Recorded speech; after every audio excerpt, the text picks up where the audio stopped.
Three, two, one. What up, folks? Once again, it is indeed your boy Tim, the handsome liberal.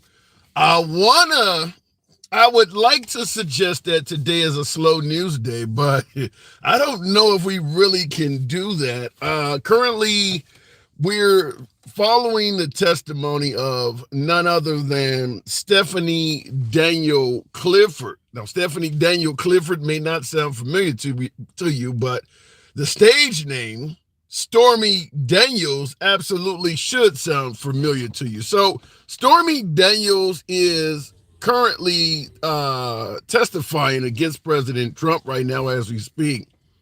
She's not disappointing. She is not disappointing. Not to say that she's destroying Trump by any fashion or sense. We're not saying that Stormy Daniels is destroying Trump, but she's graphic. She is being very graphic. Now, some of the gist of her testimony, and by the way, it appears that some of it is graphic to the point where even the news networks do not want to entertain everything she's saying. In fact, just moments ago, I'm talking less than 5 minutes from the time we just aired, that we're on air right now, the judge refused to grant Trump's side a mistrial. Apparently, Stormy Daniels, not apparently, but the judge even admitted it. Stormy Daniels went way beyond what was recommended, what was going to be allowed in regards to this trial. I mean, she talked about the position being missionary. Trump did not use a condom, asked her, did she have STDs? We know she's already described his genitalia and things like that. So that's way beyond what is necessary for this trial. And President Trump's legal team suggested that she went so far that they should be able to declare a mistrial because she's went above and beyond and could have swayed the jury. Now, less than 5 minutes ago, the judge in that case refused to grant Trump's side a mistrial, but did caution the prosecution against what, Stormy Daniels going crazy with all of these details. So that could end up on appeal. We know that Trump is going to appeal this case if he's found guilty, no matter what. So that would absolutely come up on appeal, that maybe allowing Stormy Daniels' side to get into all the graphic details of how they were having sex may have swayed the jury in one way or another. But that's in the future. Nevertheless, what we're going to be asking about this whole thing, I know a lot of you folks don't give a damn about the Stormy Daniels details. Look, this is an issue between Trump and Melania, and the public need not be involved, even though they're suggesting he used that event to pay her off, lie on his campaign, try to prevent the story from coming out. We'll talk about all of that, I'm sure, today as well. But what I want to ask you, topic number one, does honesty even matter? Does it matter to you when deciding in regards to the national election, whether you're picking Trump or Biden?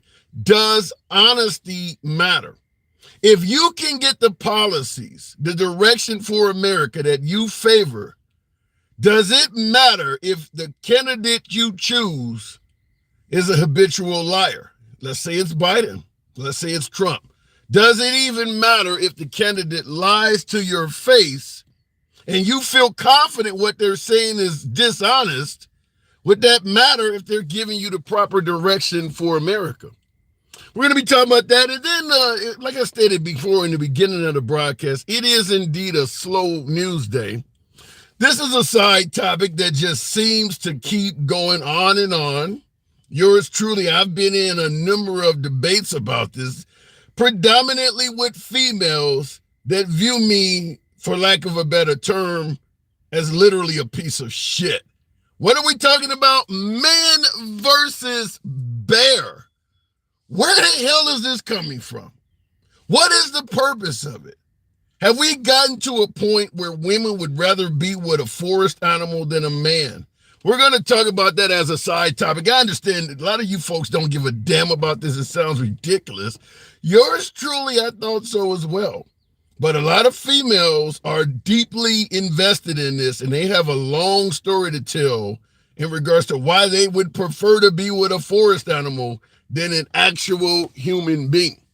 So those are the topics of today. You know the program is always will remain MAGA friendly. Always has been that way since we started. Always will be. We don't block, ban, or censor anyone. Understand that if you're in the box or in the comment section, you disagree with the host or anyone else, nobody gives a damn. It's all about free speech. So looking at the comments, why are Trump supporters so petty? Says no justice, no pie. No pie. Wait, no justice, no peace. I'm assuming that didn't say pie. I think you might get a lot more justice if you started holding back the pie, but that says peace. In regards to why are Trump supporters so petty, some would say liberals are as well. We can obviously debate that, but I believe there is pettiness on both sides of the aisle. Are you related to Clarence, Uncle Thomas? Every program I'm either called an Uncle Thomas, a sellout, an Uncle Ruckus, generally by folks that look like me. I don't know if that makes them racist or not, but I get it all the time. Folks who don't listen to the program, they look and they see and they talk. That is it. And then other times it's, well, you're not exactly handsome. We get that one also, but appreciate your input. Looking in the comments, I'm coming in a box. You're coming in a box, Kyle Hughes? Does that mean you're going to be deceased by the time the program is over? I'm coming in a box. Or does that mean you're getting busy, really enjoying yourself, about to reach a climax inside of a cardboard structure? I'm coming in a box. That's the first I've ever heard that. Going to the box, we'll start it right off with City Indy. Good afternoon. Welcome to the program for you folks who want to come in a box. I think I've ever done it. Maybe a sock. City, good afternoon. What's going on with you, Hans? Not much at all. I'm asking that question because Stormy Daniels is currently testifying against Trump. It's pretty damn graphic. Trump thinks he's never been with her. Do you believe Trump in suggesting that these folks are just making all this up to basically defame him? The one thing I know about women is that women remember every detail about every situation. I grew up in a house with 4 sisters and a mother, 1 little brother. Women know every detail about every situation. They can tell you what color drawers you had on, with the socks, because they critique you. They critique you in that type of manner. That's how women critique you. They definitely checking out your man structure. So you know. So you're giving me nightmares of divorce court, but keep going. Yeah, they definitely critique you. They check out your man structure. They definitely in your wallet. They know everything. So the stuff that Stormy was saying about Donald Trump, they should have let it ride, because that should have let the jury know that, hey, this woman was there, and for some strange reason, she was kind of uncomfortable. You know what I'm saying? She was there, she was uncomfortable, and she noticed. Because when a woman's uncomfortable, that's when that sense, that sixth sense kick in. But so are you saying that perhaps Stormy Daniels should have chose a bear? I ain't saying she should have chosen a bear. She probably should have reached out to another millionaire or somebody that was more her speed. But that stuff she was saying about Donald Trump is exactly what happened. When she said he opened the door and his silk drawers because Donald Trump looked at her as a peasant. When Donald Trump, because he said it in the Access video. He looks at people as he look at people. Yeah, he did. Yeah, he did say he tried to buy. I think the woman from ESPN bought her some furniture. He stepped to her like a bitch. He did say something like that. I can't remember what you're talking about. Yeah. Yeah, he looks at people as peasants, or not saying peasants, people under him. He look at them as peasants. So when she knocked on that hotel door, he opened it up in his little silk pajamas. Donald Trump wanted some right then. He wanted to get. Well, we usually do. I mean, yeah, we definitely usually do, Hansel. Yeah. We want some right then, but I believe everything she was saying, and I also believe that the judge should have let the jury no matter how graphic it is. You ain't letting us watch it on TV anyway. So hell, let the jury hear what the hell he was doing. And Yeah, how but she has is all this, is this, are we railroading Trump? Because is this necessary for this trial to know that they did it in a missionary position? And he asked her, did she have any STDs and all? I mean, is that necessary? No condom? Do we really need to hear all of that? see the thing is, women, men, we know it's men, because 9 times out of 10, we don't want to put this condom on. So we ask those questions. We ask those questions, we don't like condoms. I can't stand the condoms. I'm literally hearing bears roaring behind you, man. I'm hearing bears while you're talking. That's why I don't cheat on my wife. Because I know if I cheat on my wife, I'm about to wear a condom. And I hate him. So I know exactly what Trump know. He was cheating on his wife at that point. Do you have any STDs? Have you been checked? Have you been searched? I mean, he's asking all those questions.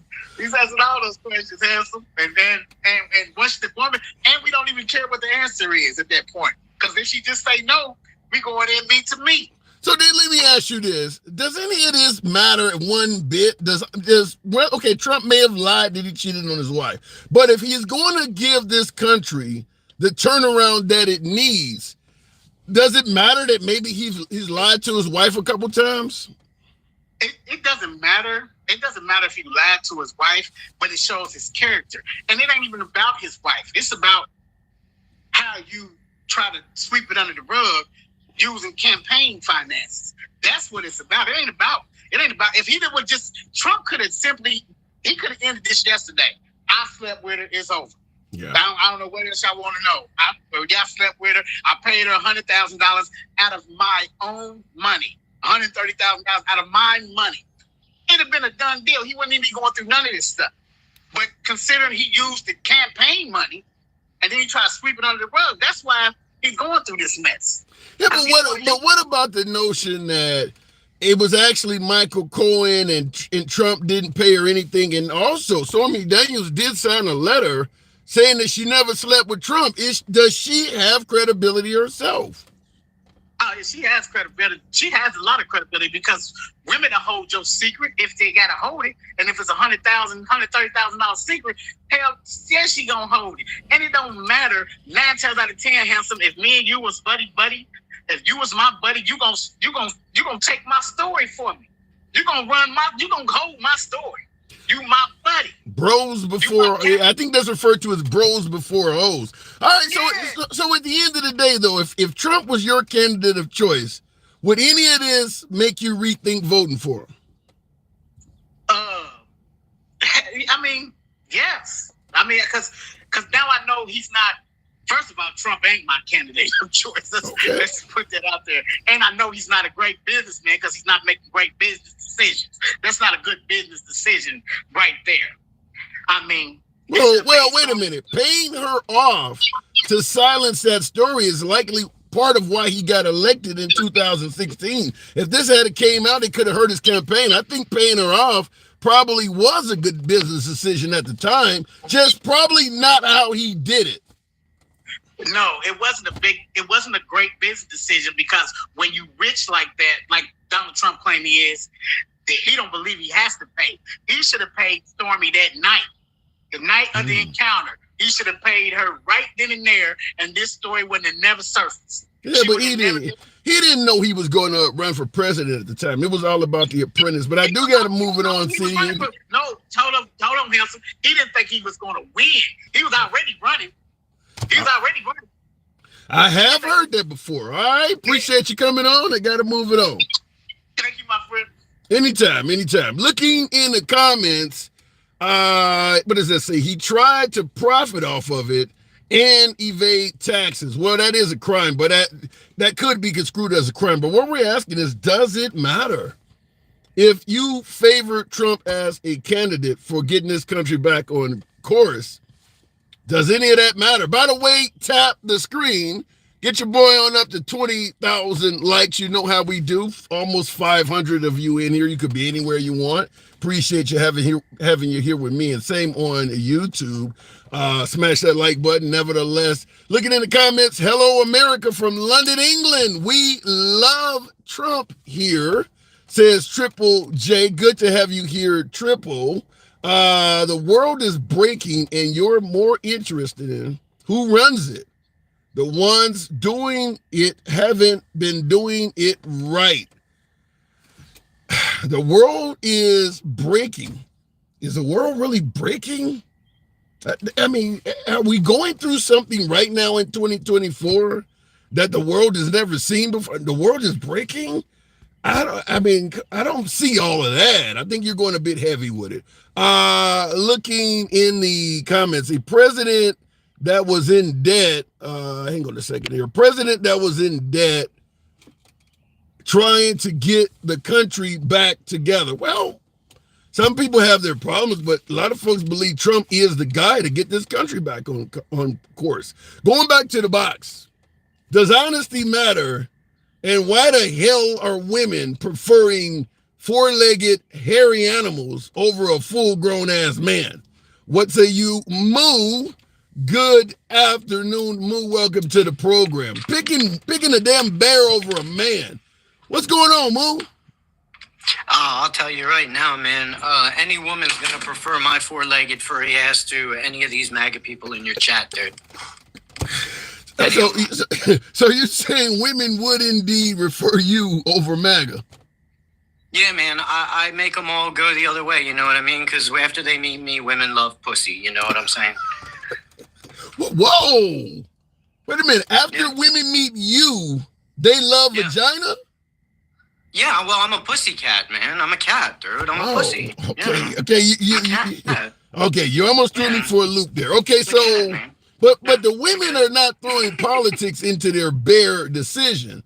Why do you think they're suggesting that they would prefer, or better yet, trust a bear over a full-grown man? Yeah, I mean, a lot of it has to do with the Republican alpha male movement, right? You got idiots like Andrew Tate, all the other people on the radio and things claiming to be alpha males, but really what they're doing is they target young men who have trouble with women, trouble with social aspects, and they prey on them. They grift them, and they teach them to treat women like garbage, right? So, yeah, I can see why a lot of women would prefer even to just hang out with a dog or a cat instead of ever being in a relationship, to be honest with you, man. Yeah, absolutely. Look at Trump, right? A pretend alpha male. Treats women like garbage, but the dude is scared of people who rush the stage at him, right? He flinches, he shies away because he's a coward. When that eagle came at him, he flinched, he ran. He's a pussy, man, right? Just like me. He's a big old bitch, dude, right? So these fake alpha males preying on these young men who are incels, who can't talk to women. But wait a minute, Moo. Women are getting tired of it, yeah. But Moo, the evangelicals lean right. They almost overwhelmingly, women that are heavily into religion, they all got husbands. MAGA men have wives. You are talking about, you're talking about crazy people, right? You're talking about people who think that individuals who die for 3 days can come back from the dead. So when you're talking about these Christians, you're not talking about mentally stable people, right? You're talking about people who are mentally ill, who think that old men part oceans with sticks, and that someone's watching them all the time, and that they need to pray to an imaginary friend, and that anything bad that happens to them is some angel that was sent down to hell by their God. I mean, these are not mentally well people that you're talking about right You're now. suggesting that if you are a devoted Christian, that is a form of mental illness? Correct. Yeah. If you truly believe with all of your heart that people can come back from the dead and that there's someone watching you all the time, you're paranoid, you're delusional. Yeah, you have a mental illness. These things are not logical in the year 2024. Maybe back when people were wiping their ass with rocks and leaves, you could get away with that bullshit, right? But nowadays, when you say these kinds of things, I personally think you're fucking crazy. Even if you try to be a nice person, the minute you come up to me and tell me, oh, well, Jesus died for your sins and he came back to life after being dead for 3 days, I consider you a fucking Looney Tune. Well, that we started the conversation off with you suggesting that women would prefer you over MAGA. Diana Stevens on YouTube. This man is disgusting, saying Jesus and angels don't exist. Let him go to hell. That's her phrase. Let him go to hell. So her phrase speaks for. I don't need. Look at the way she talks, right? She's just as disgusting as me, wishing someone would go to hell and burn for all of eternity. So you're just as fucked up a person as me. So I don't need to say anything back to you. I'm good. All right. So I don't want to bash religion too much here, but what I want to ask you, does honesty matter at all? In regards to President Trump, I'm assuming you don't believe him in his claim that he never had any. Biden lies all the time too, man. He lies about when he's going to get on Netanyahu's ass, and then he doesn't, and then Netanyahu does whatever he wants. That's all show. That's all a big lie, right? Yeah. But should honesty matter? Yeah, when it comes to things about your presidency, when it comes to things about your government, right? When I was old enough to understand the situation, I never cared that Bill Clinton cheated on his wife. That doesn't matter to me. That has nothing to do with his job. I don't care that Trump slept with Stormy Daniels. Now, the problem he ran into there was because he's an idiot, right? He didn't even need to falsify business documents to cover up the story, because what you said about that affecting the election as far as his voters go isn't true. Because now at this point, we clearly see that his voters don't give a fuck how scummy he is, how messed up he is, how much he lies, how much of a Nazi he tries to be. They don't care. They will still vote for him. So he's a moron because he never had to falsify those business documents. He never had to cover it up because his supporters don't care if he cheats. I don't think, well, in defense, they don't care if he falsifies business documents. But in defense of Trump, when he was trying to, if he did this, when he was trying to pay Stormy Daniels off, if he actually did it, he probably didn't know his support was that strong. I mean, he obviously did, because he said he could murder someone on Fifth Avenue and no one would blink an eye and they would still. So he knew. He's just an idiot. You have to understand, this man is a moron, right? He's not a smart guy. He always tries to attempt these cover-ups, and then he commits a crime and gets in trouble with the law. It's not even the crimes he does that gets him in trouble. It's his cover-ups that always get him in trouble. And he does this because he's stupid, right? He's not a smart man. He was born into his money. He was given money by his father. He didn't earn anything he has. He was given massive political favors by the city of New York because he was born into wealth. This dude didn't actually build anything himself. It's not like he started at the bottom and then rose to the top, right? He's an elite. He was born into money. Okay, so you believe he's not Drake. He didn't start from the bottom. But here's the issue, though. Like I said, 74 million folks, you believe they're all morons. You don't think there's any legitimate reason to vote for Trump? There is no legitimate reason to vote for Trump, no. Is there a legitimate reason to vote for Biden? Sure, the CHIPS Act is one right there. That's huge because America will be in a very strong position if we make semiconductors here instead of having to rely on Taiwan and other factories abroad. Because understand that semiconductors are going to end up becoming the new oil. Compute and semiconductors are going to be the most valuable resource here in the near future, even more so than gold or silver. So that's one thing he did that was very good. Yeah, absolutely. Trump brought us the vaccine. I can't hear you, my dude. You might be mute. Okay, I can hear you. Can you hear me now? No, I can't hear you, man. I'm sorry. That's really weird. Did I lose audio with everybody else?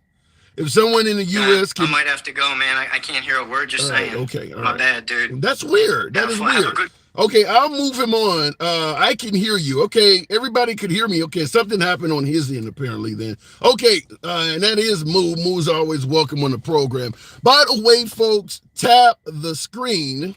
Get me on up to 25,000 likes. I do appreciate the participation. I don't know why the viewership is frozen around 500. It usually fluctuates quite greatly, so maybe TikTok doesn't necessarily like what we're saying, but if they froze it at 500 folks, we still can run a show. So we'll keep it moving. Stephanie Daniel Clifford, the actual name of Stormy Daniels, got on the stand today, talked about President Trump having sex with her with no condom, asked her about STDs. They did the missionary position and opened the door wearing silk pajamas. Why do we care? What does that matter? Remember, the Trump team tried to have a mistrial declared because this is irrelevant in their opinion. But what I'm asking you folks today is, does honesty from the candidate even matters? Okay, many believe that Trump is lying about him, whether he was involved with Stormy Daniels or not. So I'm asking you folks, does honesty even matter? Real quick on the super chat, Gen X, thank you. Men can magically become women, but we are nuts. In other words, the notion that men are worse than bears, but the same women suggesting that they would rather choose a bear over a man, believe that a man can actually identify and become a woman. So the suggestion my viewer is making is, how can you say men are out of their damn mind when women believe you can actually change genders? What say you folks? Asking, why would a woman choose a bear over a full-grown man? Timothy Robbins, good afternoon. Welcome to the program. And does honesty matter in regards to your presidential candidate of choice? You got an echo? Let's go. Okay, there you go. Mr. Robbins, good afternoon.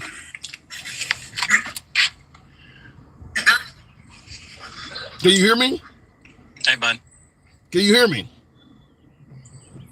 Yeah, I can hear you fine. Okay, so does honesty matter to you and your candidate of choice?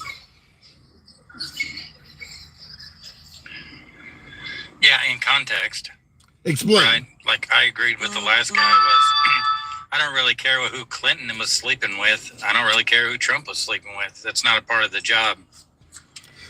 What if they are in their sexual activities? We'd pick. What if they're in court and they're lying about it? You know, you're talking about where you're supposed to respect the court. What if they're lying about it in open court? Yeah, but who's lying? That's what we're asking. If someone was to go and lie, would that make a difference to you? Oh yeah, I mean, if the courts found that if the courts found that my candidate was lying in court, I have a problem with it.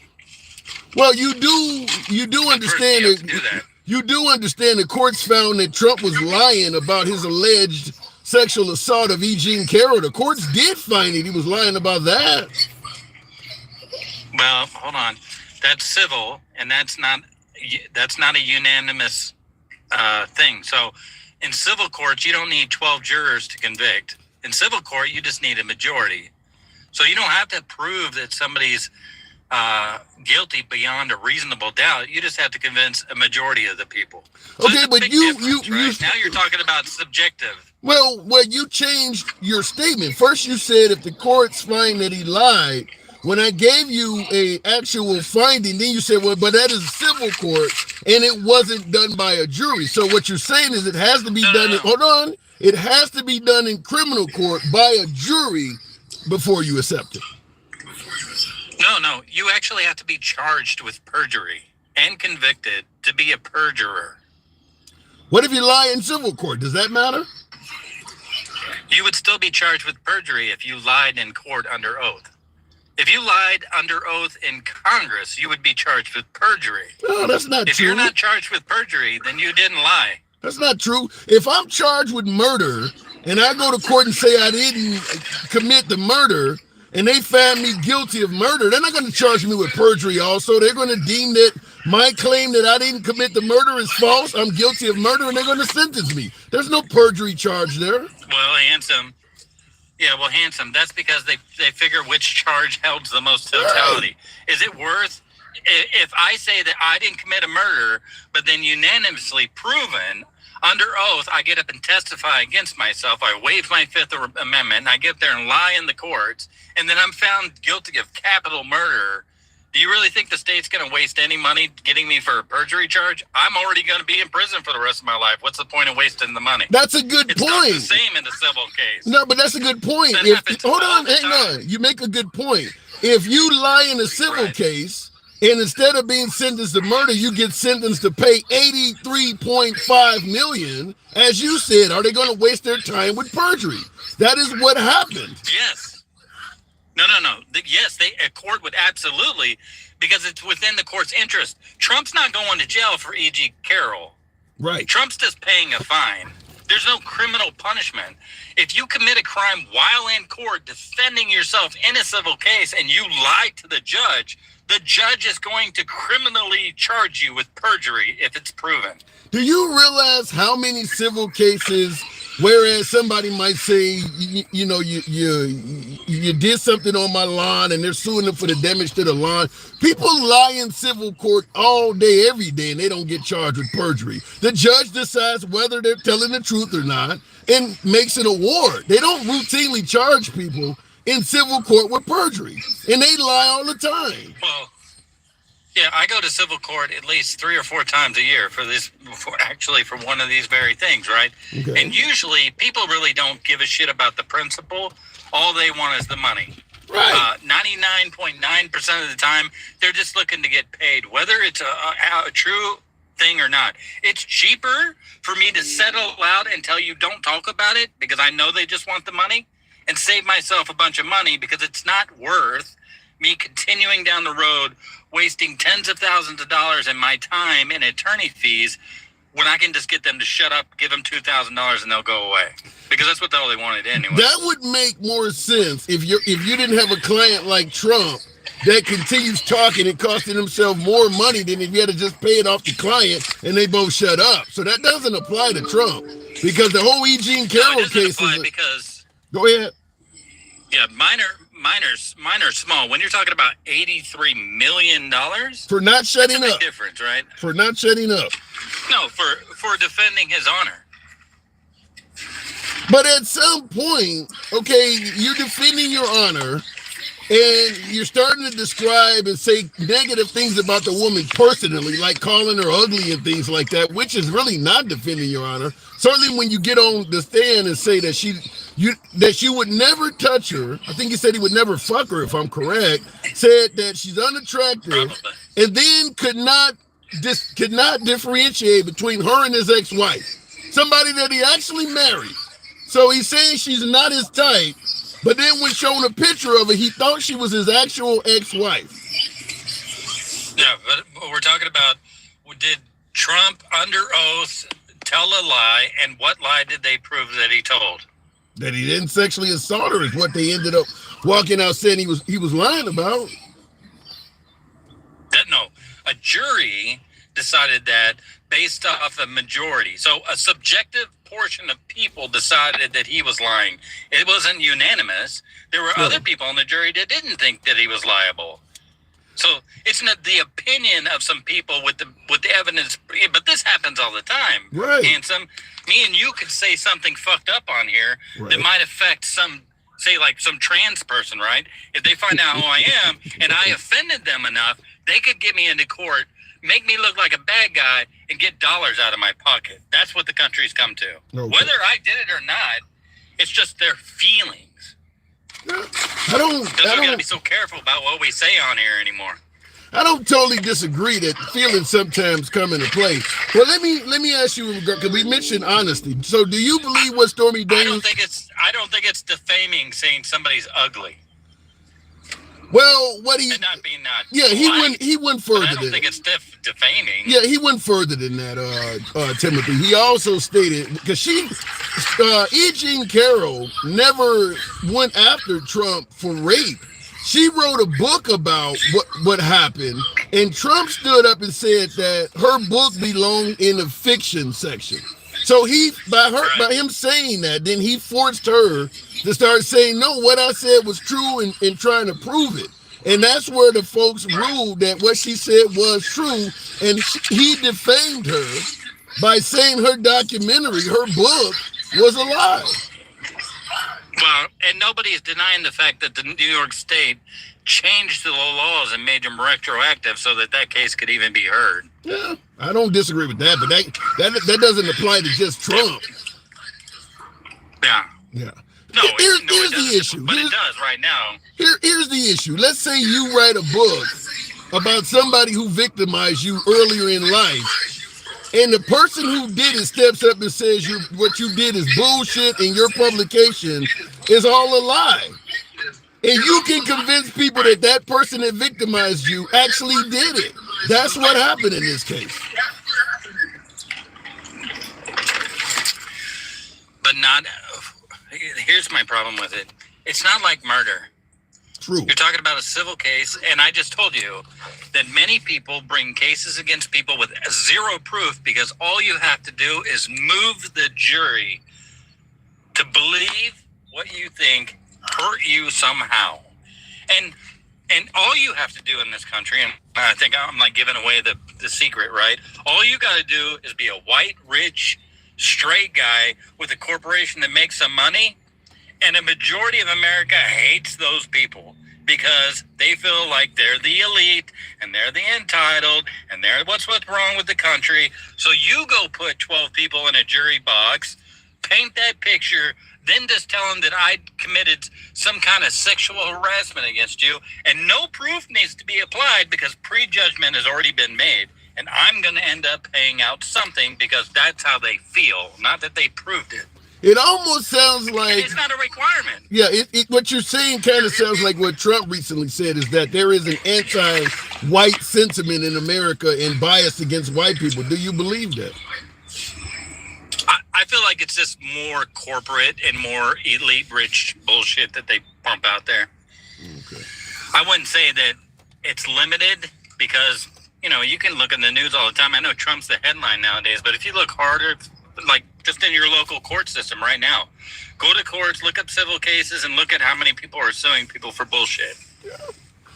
But that ain't something new, is it? I mean, I would assume that's always been happening since the beginning of time. That's not something new.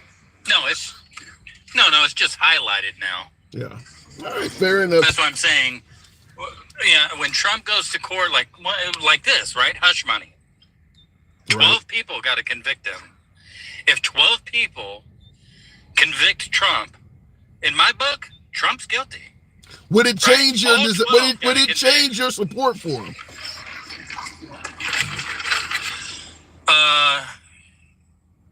Yeah, unfortunately, I would just abstain from voting on principle. So wait a minute, make sure I'm getting this clear. So if Trump is found guilty of this case right here, to quote Cat Williams, this shit right here, if Trump is found guilty of this, you won't vote for Trump. Well, think about it. I mean, do you want a guy in charge of the United States government that's supposed to be entrusted with all the trust and the faith of the United States people, and he can't even tell the fucking truth in a stupid little hush money case? I mean, if he just came out and told the truth and said, yeah, I fucked up, I fucked this bitch, you know what I mean? Like Clinton did, kinda, right? Yeah. Then I'd be like, all right, fuck it, everybody makes a mistake, he's a human being. But if you just continue to lie and then you come out and you fucking gaslight everybody and everybody's out here sticking up for you, and then it comes to find out that you're a verifiable piece of shit and 12 people in the jury box that are both Republican and Democrat find you guilty, I'm sorry, man. Wow. I'll just abstain from voting again. Wow. Now, did you vote for Trump in 2020? I didn't. I stood on my principles then, too. Oh, really? 2016? I did vote for Trump in 2016. What makes you not vote for him last go round? Because he wasn't, in my mind at that time, with everything that was going on at that time, with the BLM movement, the Jan 6 stuff, his constant divisiveness. The biggest part, Handsome, was he was so divisive. This didn't go where I thought it was going to go. For a country, go ahead. I mean, honestly, how can you be the president of the United States of America and not be united in your action? You just changed. I did not expect you to say that. I did not. Wow. So, in my opinion, based on what you're saying, as a reason why you didn't vote for him in 2020, you do realize all of that still exists no matter what the outcome of this case is. It exists at a point. So here's the difference, right? Neither is Biden. Fair enough. Biden is doing the exact same shit that Trump's doing, right? And it doesn't make either one better. But if that's the criteria, first and foremost, is whoever the president is going to be, is he going to be representing all people?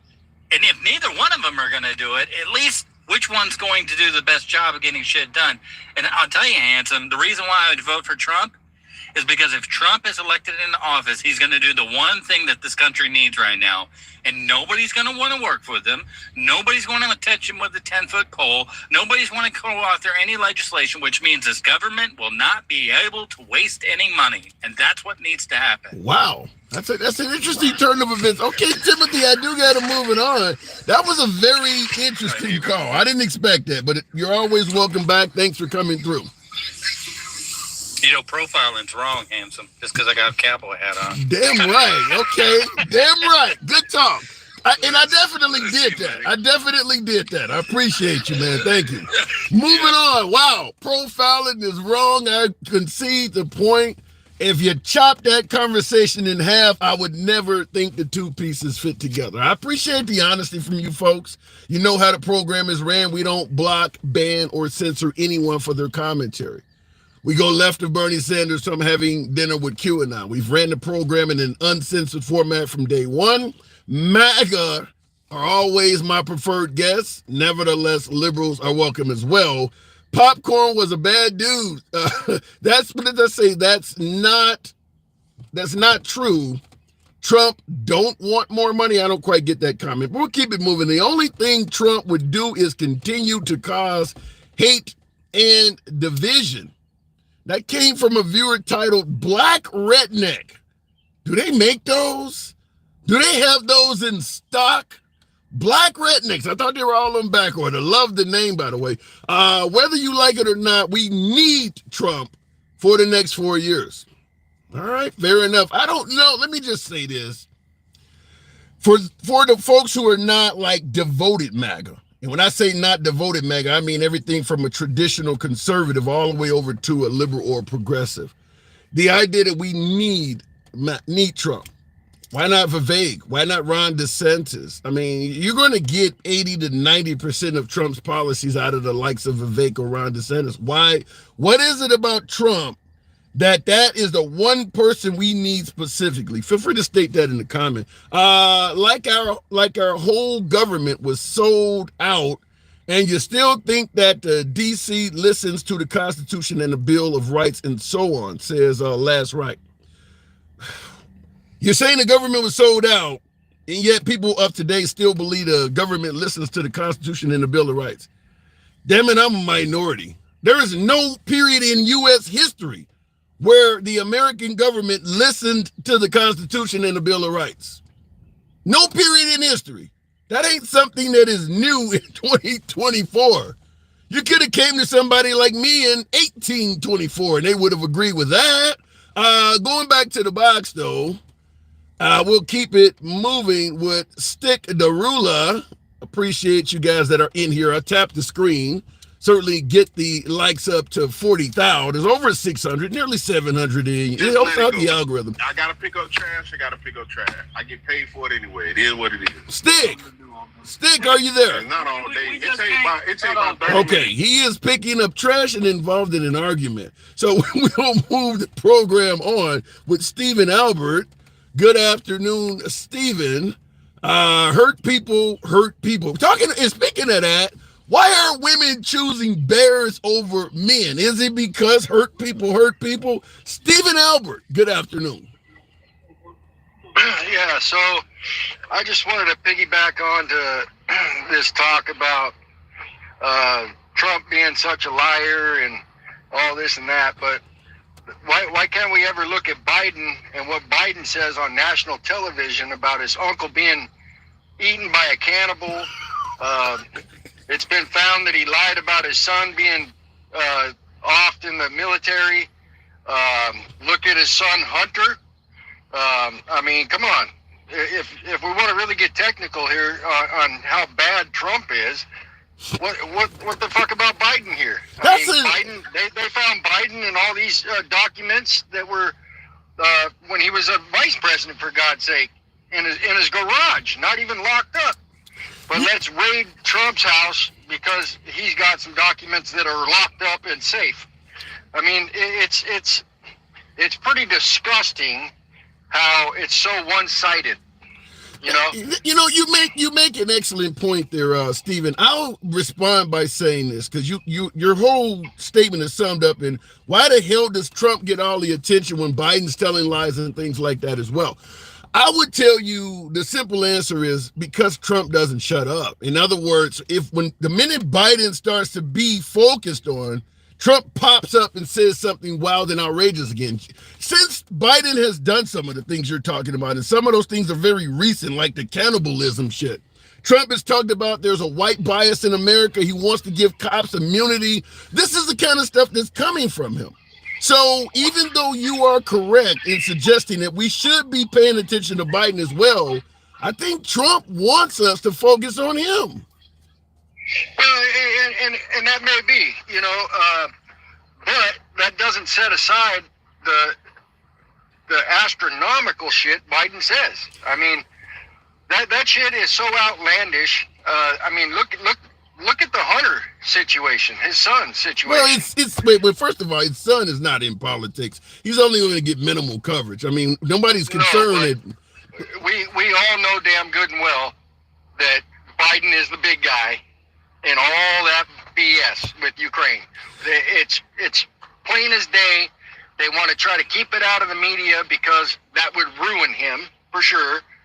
And it's just disgusting. Yeah, okay. But in regards to what you're saying, where they're trying to keep it out the media, and like, let me make it clear, Stephen, I'm not disagreeing with the damn thing you're saying right now. But the point I'm trying to get across to you, when you're saying it's disgusting, do you find it equally disgusting that Trump is prohibiting what you want to happen from actually happening by talking so damn much? No, yeah, and I agree. Trump says some outlandish shit, without a doubt. Yeah. However, on the flip side of that coin, let's get down to the nitty gritty. Let's put all sides aside, and let's look at the facts of the matter. When Trump was in office, this country ran great. Look at this country today. I make a damn good living. I make a 6-figure living, and I'm struggling like a son of a bitch just to make it paycheck to paycheck right now. Through the taxes are through the roof. Groceries, it's disgusting how much groceries are right now. Gasoline, all this. When Trump left office, all that shit was way down. Taxes way down. Now Biden's trying to make it a felony for people that don't pay their taxes. He's jacked the tax way the hell up. There's no even question of who we would be better with in this running this country. I gotta ask you, Leo Valentino on YouTube, because we run simultaneously on both. And by the way, folks, tap the screen. We should be around 40,000 on TikTok. Let your thumbs not be lazy. Leo Valentino asked, you started out the conversation by saying you make 6 figures and you're struggling. He asked that question, why are you making 6 figures and can't live good? Because most Americans did not even make 6 figures under the Trump administration. Okay, well, I've made 6 figures under the Trump and Biden both. The difference is I got a tax return when Trump was in office, and these last 2 years I've owed $4,000 and $6,000 to the feds in taxes. So that right there says a big chunk. They take a lot more out of my checks now than they did when Trump was in office. And how am I struggling? Well, I don't know. The cost of living is crazy expensive. My insurance is more than quadrupled in the last 2 years. My rent has raised like 35%. Because interest rates are through the roof. Your rent went up 35%? Yes. And you think that's because of Biden? He's allowing it. What, you want big government to stop your landlord from raising his rent? No, he's not going to. But is that what you want? Okay, big government isn't going to stop it. However, the landlord's going to raise the rent because now his costs are so damn expensive, right? It's costing him just as much for groceries, gasoline, all this stuff. To fix anything in the home is almost doubled. So yeah, things are gone up. In the I said 2 years. I meant 4 years. In the last 4 years, my rent has raised 35%. Okay. That was my misspoke. Yeah, I don't know your story personally. I appreciate you giving it to me. A Big Rooster on YouTube is saying this guy is lying, and a bunch of folks in the comment section do not seem to think you're being honest. What part of the country you live in, and what industry are you in? I'm a union journeyman carpenter. 6 figures a year. Did your salary go up? Did mine? Yeah. We got our every 2 years we get our review, and yes, we got an actual $2.64 raise that didn't do shit because like 45% of that goes to taxes. You're in an industry where you're earning 6 figures and they're giving you a $2 raise? $2.36 raise, yes.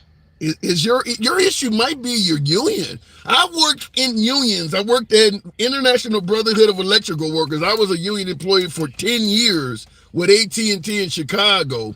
I didn't quite make 6 figures. Sometimes I did with overtime. We always got more than $2. That was back in the 90s. What is your union doing, man? What state did you say you live in? I'm in the Pacific Northwest. It might be your union. It might be your union. That's really low. Seattle and Oregon, they pay really, I mean, the minimum wage in Seattle is damn near $20 an hour. I don't see why you're getting paid so low. Here in Oregon, it's $15.50 or $15.60 minimum wage. Right, and they're giving you $2 at a 6-figure gig for a raise? This year so far, we got the $2.36, and we'll get another, I think it's $1.64. Everything else goes toward the pension of that raise. Wow, I've never heard of raises that low in a union environment. That's great. Like I said, I hear you. Now listen, the raise is more than that. The raise was 9-something, but to come in my pocket is only $2.36. The rest goes toward your pension and all your other union BS, right? But what I see of that raise is $2.36. Okay, I think some of that may be because we know the taxes in liberal states tend to be higher. Maybe some of that's your state and city government taxing the hell out of your check as well. I don't think that's exactly. Biden. Yeah, I don't think Biden is eating you alive that much. I mean, because you said a 35% cost of rent and things like that. You got other entities coming at you. There's no way Biden's responsible for that. I wouldn't vote for Biden. No, what Biden is responsible for is our cost of living. Everything across the board since Trump has left office has done nothing but increase. Go buy a gallon of milk. Go buy some dozen eggs. Go get a gallon of gas. All of it is more than double when Trump left. Am I wrong? Yeah, to some degree. I'll tell you right off the bat, I don't believe the price of gas right now is double what it was in 2020 when Trump left in January of 2021. I don't think gas is double what it was then. It varies all over the country. What is the price of fuel in your area right now?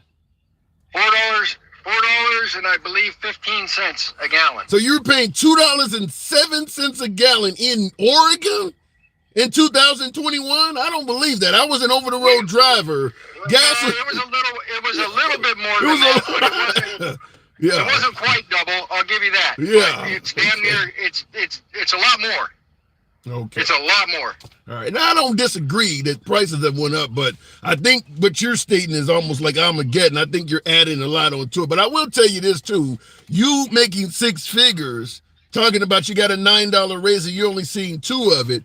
I think the Biden administration, unlike the Trump administration, Trump is more favorable to guys like you.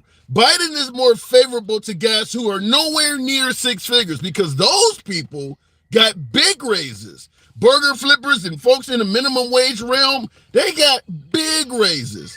So I think it's because you are considered more higher up is why Biden is not as friendly to you. I believe your salary has a lot to do with it. Well, that may be, but I mean, like I say, when I go from getting $3,000 to $4,000 in a tax return to owing $4,000 and $6,000, that's a big difference to America. Fair enough. Go ahead. And I'm not the only one. I mean, yeah, I know I know everybody in this country, whether they want to admit it or not, has seen a huge difference in their taxes.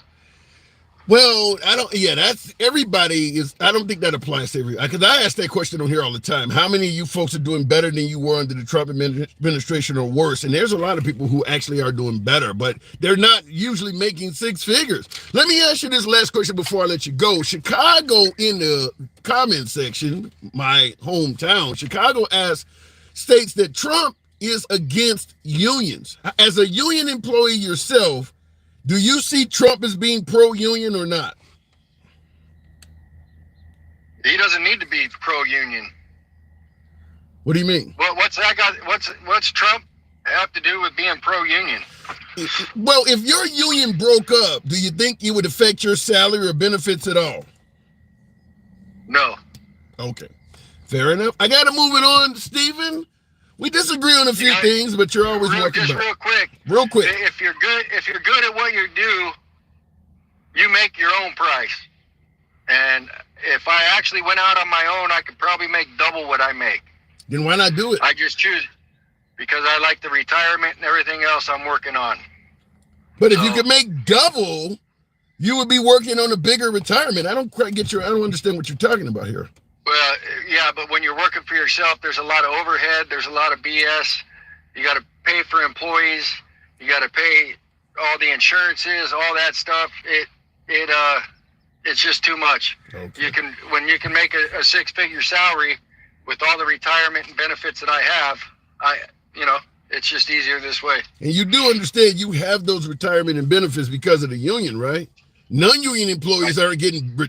Most Americans that are not in the union don't know what the hell a pension is anymore. That doesn't exist. Exactly. Yeah. So your union has made it so that you're going to get paid even after you quit working. You said that if you got rid of the union, you wouldn't be any worse off.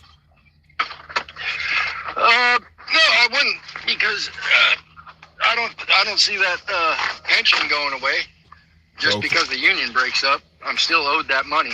Okay, I wish most Americans thought that, because we've seen what has happened in this country with the reduction in unions. Almost nobody gets a pension anymore. But I got to move it on, Stephen. I'll just also finish with this. If you're not in a union and your state supports unions, I would highly recommend getting your ass out and joining a union. Well said. I agree 100%. There is no way you're going to make anywhere near the wage, the pension, the benefits on a private sector. Get in a union.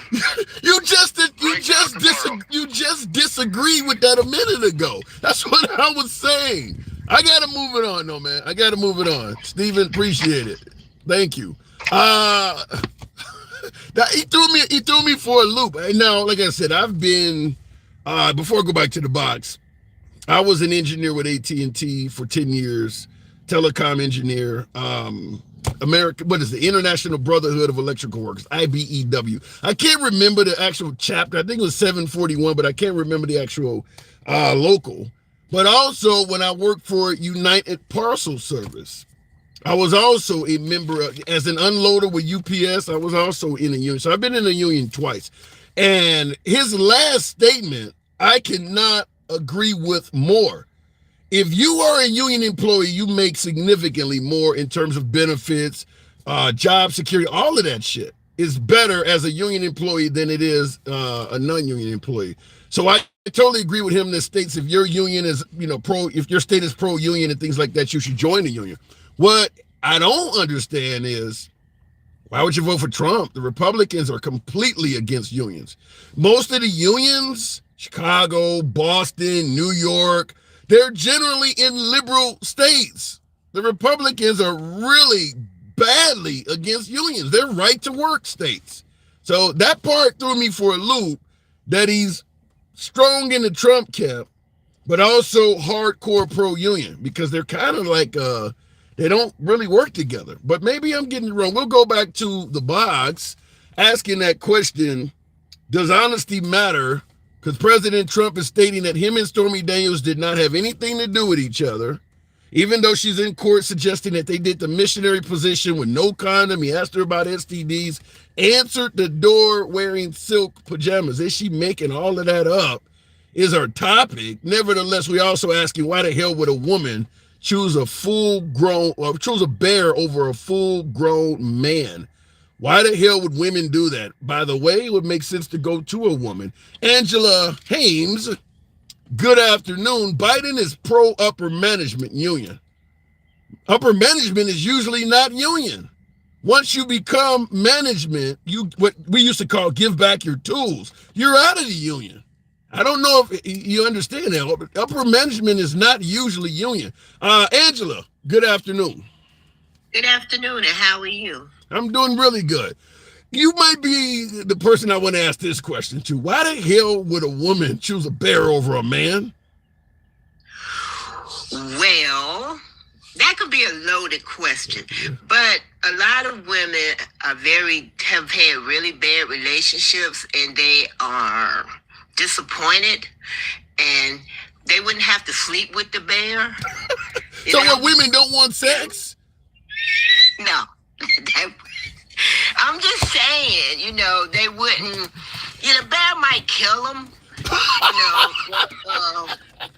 Yeah, that's most women, most women are unalived by men anyway, so it's, it's neither here nor there, okay? So it sounds like you kind of agree with me that it's kind of stupid. It is. I mean, that we got more important issues to deal with than who want to sleep, would you want to. I don't want to be in the woods at all because I don't like bugs. So, yeah. Okay. That part. All right. That sounds. You sound like a sensible guess. So let me get back to the question about Stephanie Daniel Clifford, known as Stormy Daniels. Do you believe she's making all this stuff up on Trump? No, that woman slept with that man, and he know he slept with her. I mean, I could understand.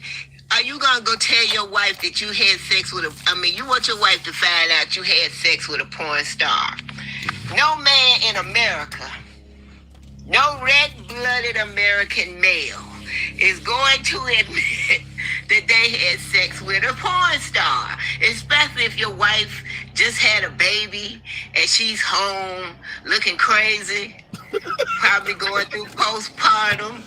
Now tell me.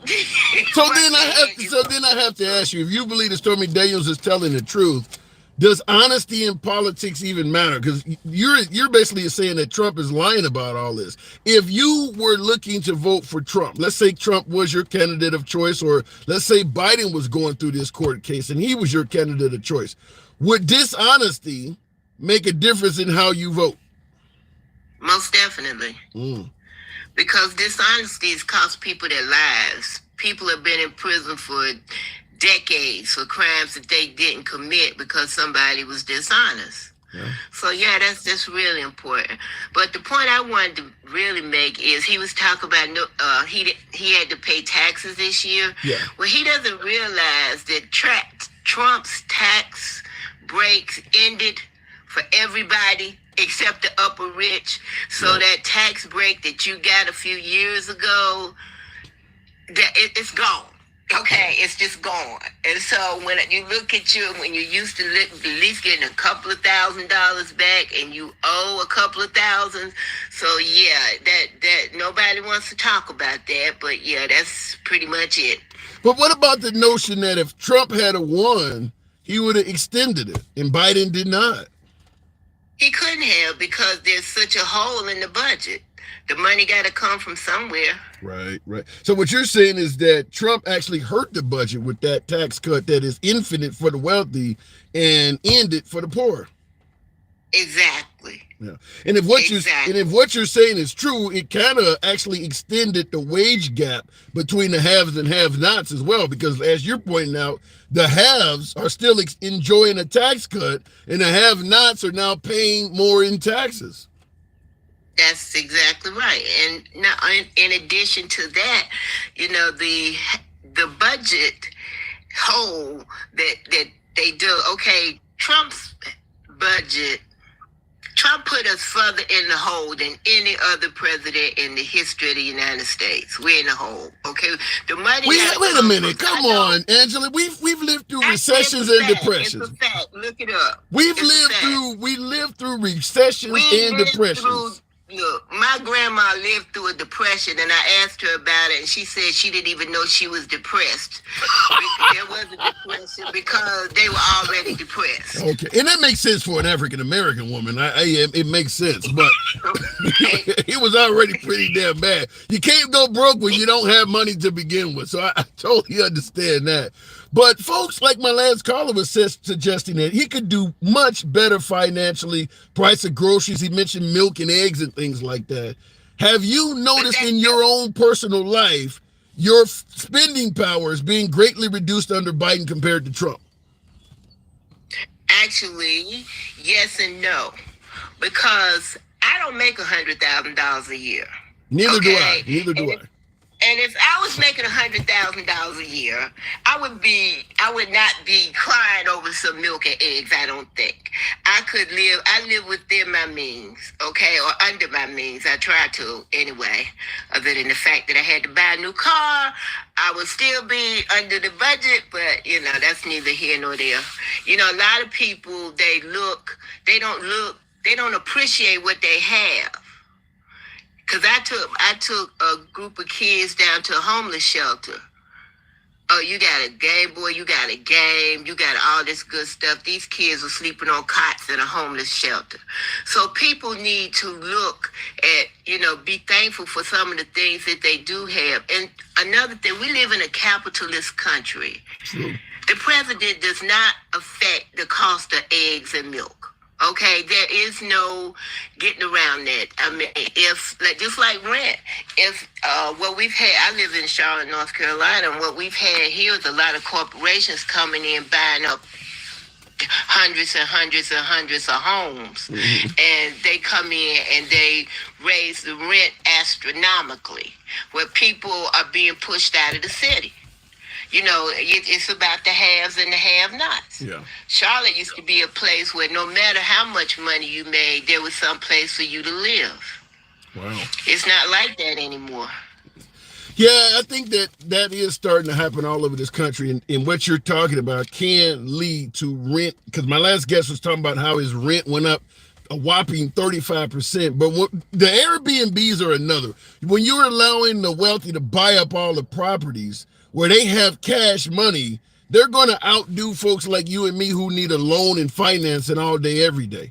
And that is hurting some neighborhoods. In fact, some places are now putting a cap on, outside purchasers and folks who buy Airbnbs, how many they can buy, because it does drive up the price of housing for folks. So, because if you go on the block and you buy 3 of the houses for Airbnbs so you can invest, people who actually want to live in their neighborhood full time, they have less choices, and it will drive up the cost of property in that area. It does happen, and as you state, that doesn't necessarily have anything to do with Biden. But how do you see Biden as a president? Is he been effective to you? Considering what he walked into, I think he's done very well, because there hasn't been another president to walk into the middle of a pandemic. A straight up out of control, thousands of people dying. We got mass graves on Hart Island in New York. Wow. When the last time you seen mass graves anywhere in the United States? But Trump said it went much worse than the flu. He lied. I lost my best friend. I talked to her one Thursday. The next Thursday, she was dead. Yeah. COVID attacked her heart. I talked to my cardiologist, who was on the verge of tears because COVID, they had her working the cardiac COVID unit, and there was absolutely nothing she could, with all her education and background, there was nothing that she could do for those people. Wow. Except make them comfortable. It was a sad time. So if he had just told us the truth about how bad COVID was, I think we would have taken it a whole lot fewer people would have died. So do you put deaths on Trump's doorstep? Do you believe he's responsible for dead Americans? Yeah, the same way I blame Reagan for the spread of HIV and AIDS. Wow. He never said a word. Damn. Never. As it raged across the country. Of course, it was killing all the right people, but if he had told us that it was airborne, that we needed to, protect ourselves, that we needed to do what we needed to do, then we would have, as a country, we would have done it. Because that's what we do. We Americans, that's what we do. That's scary. I do got to move it on before I let you go. You said something that could be construed as controversial, but I think I know where you're going, but I want you to clarify. You said it was killing all the right people. Yes. What are you talking about? It was killing gay people. It was killing minorities. It wasn't really affecting the elite. It was after a while when it hit the fashion district. But it wasn't just killing. It was killing the right people. Wow. Because it was. Angela, you want to unmute? And I remember a time when. Oh, I did? I can hear you. Go ahead. I can hear you now. Oh. You can hear me now? Yeah, go ahead. Okay. I remember a time when gay people were non-existent in society. They had no recognition whatsoever. They could lose their jobs or their lives just because they were gay. Yeah. Just because. Yeah, I'm old enough to remember that too.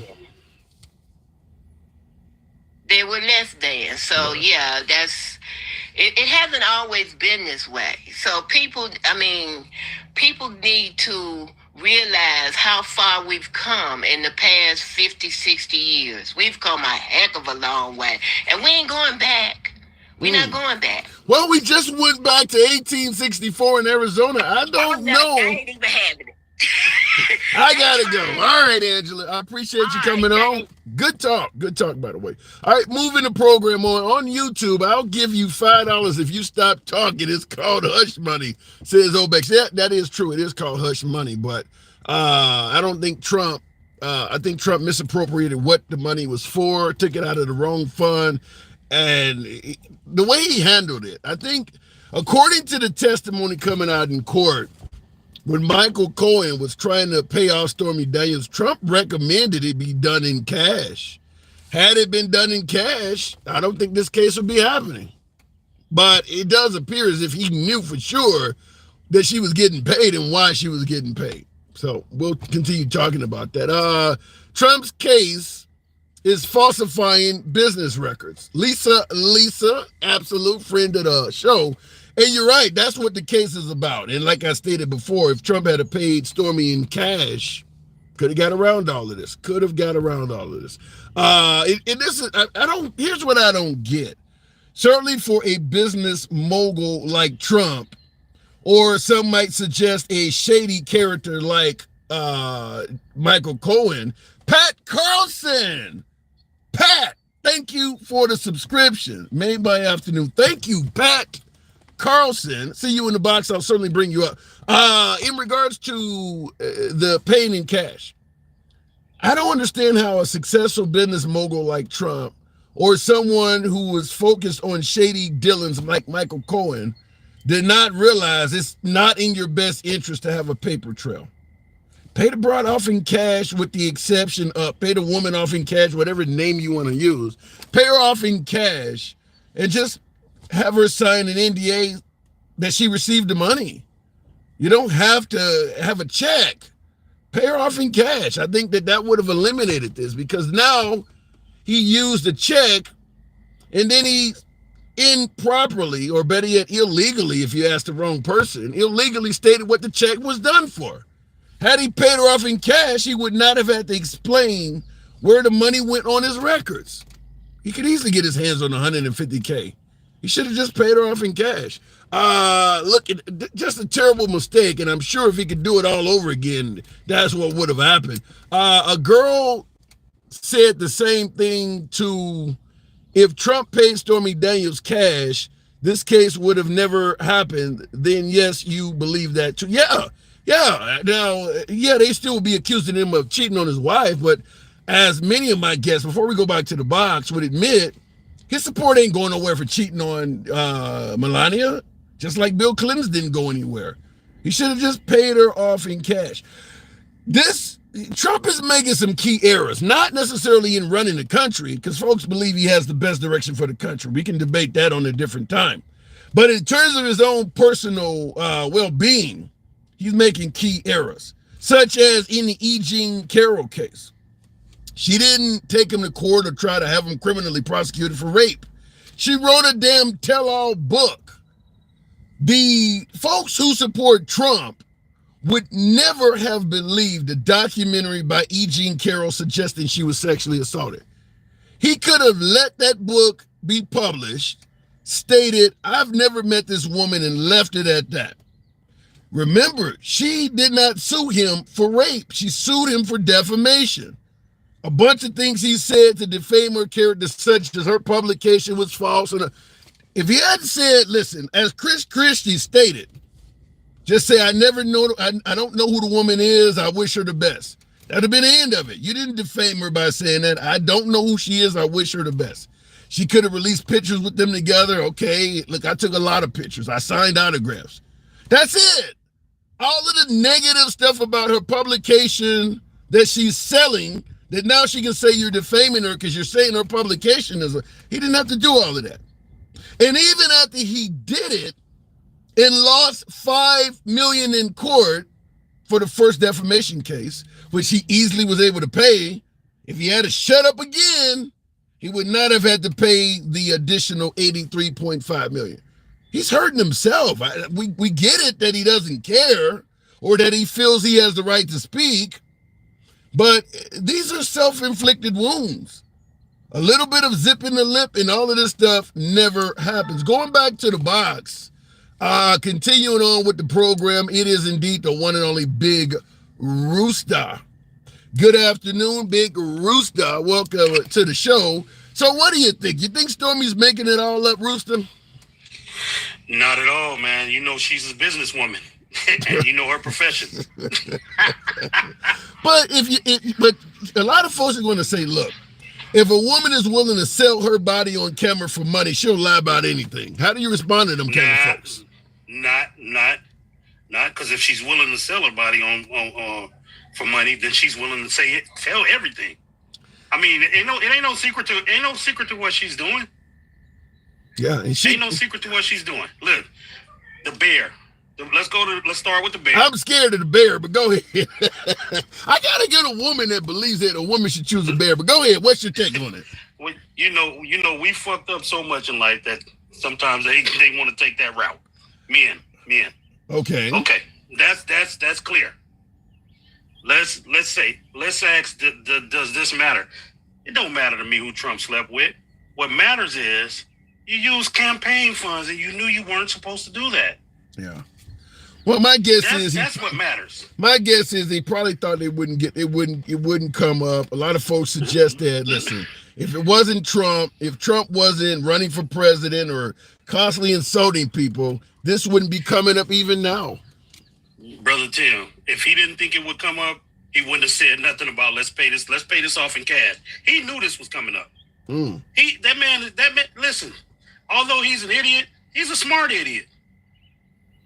He knew there was going to be a paper trail. So let me ask you the question I've been asking everybody else. And by the way, on my YouTube viewers, feel free to smash that like button. It helps out the algorithm on the show. Same thing on TikTok. We should be around 70,000 likes. You guys are a little bit slow in the participation, but 800, almost 900 of you in here. We could damn near be at 100,000 if some of you would tap the screen. Does this even matter, though, Big Rooster, in terms of if he is your candidate of choice? Would you give a damn about him sleeping with his wife and lying on a few documents? I wouldn't give a damn. I didn't give a damn when Clinton did it. I voted for him. It doesn't matter to me. My thing is, when you use campaign funds, you know what you're doing wrong. Yeah. Expect the consequences. That's all I'm saying. I don't give a damn who he sleep with. He can go poking in a motherfucking salmon if he want to. But wonder how that would feel. But keep going. Keep going. Because it's none of my business. So my thing is, don't do this. And it seems like to me when he mentioned the cash thing, it seems like to me Cohen knew what he was doing. He wanted a paper trail so that if this did come up, he Yeah. can tie it all back to Trump. It's interesting you say, because Michael Cohen did keep audio recordings and things like that. So it does sound like Michael Cohen was trying to create a get out of jail free card for himself in the future. What I wanted to say is this: if Michael Cohen did that, my guess is he's seen Trump over the years throw people under the bus, and I gotta wonder if people working around Trump now or may work on his administration if he wins won't be doing that. Because Trump is clear. He's clearly the kind of guy that if things don't go right, he will throw you under the bus.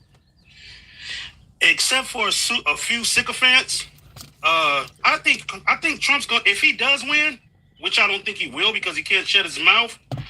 If he does win, it's going to be hard for him to find a good, solid administration. I don't think that's the case. If he wins with the amount of... I said a solid one. Well, that's what I'm saying. He's going to find a bunch of loyalists. Yeah, he's definitely going to do that. I know Marjorie Taylor Greene is up in line, and Vivek and Tim Scott. Yeah, Tim Scott is practically on his knees. Practically on his knees, willing to please the man to get a position. No, wait a minute, man. Wait a minute. On his knees with both hands around it. Right. Hey, what is the Trump dance? Okay, and then I'm gonna end on the guy before the last caller.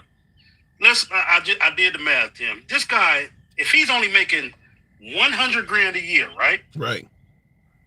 He's making $8,333 a month. That's just if you only making $100,000. A flat six over figures. $52 per hour, and you are complaining about eggs being $3.69 and gas being. Hey man, I get your point. Something ain't right about some of these guys that we have on the show. I love it, but if you complaining about $3.69 eggs and you making $8,000 a month. Yeah, you got your priorities in the wrong basket. Maybe he has a Stormy Daniels bill that he can't pay now. Oh my God! All right, Big Rooster. Before I let you, that I'm out. Wait. Before I let you go, this is a bit comical, but in the comments, Tip Turtle asked this question: do you catch and release the salmon? I am a catch and release guy. All right. Appreciate you coming on. Hold on. He should have just did it like this, Tim. He should have hit and ran like he didn't have insurance. Fair enough. There you go. Interesting conversation. Thanks for having me. Thank you. Anytime, Big Rooster. Looking in the comment section. By the way, oddly enough, it appears as if my TikTok audiences went further left and my YouTube audiences further right. So I got to get a way to be able to bring up callers on YouTube because my right audience is on YouTube. I used to have almost an all right audience on TikTok. It's crazy. Now, because maybe it's what one of my earlier callers stated. Well, why you never talk about Biden and things like that? We do cover Biden. I would like to cover him more, but like I stated, Trump dominates the coverage because it's kind of what he wants to happen. It is difficult to cover President Biden when Trump's comments, statements, court cases are far more interesting. I mean, Hunter Biden, that story's been floating around for over a year. It's not very interesting. I mean, we can talk about 10% to the big guy, but it's not an interesting story. Trump is constantly renewing interest in Trump. Biden is not doing that. So it makes it hard to discuss Biden when the stories don't evolve. I mean, we're talking about the price of eggs, the price of gas. We were talking about that this time last year. It's not new evolving topics. Trump just promised to get cops immunity. We haven't been talking about that before. That's some new shit. Trump is introducing new things to discuss all the time.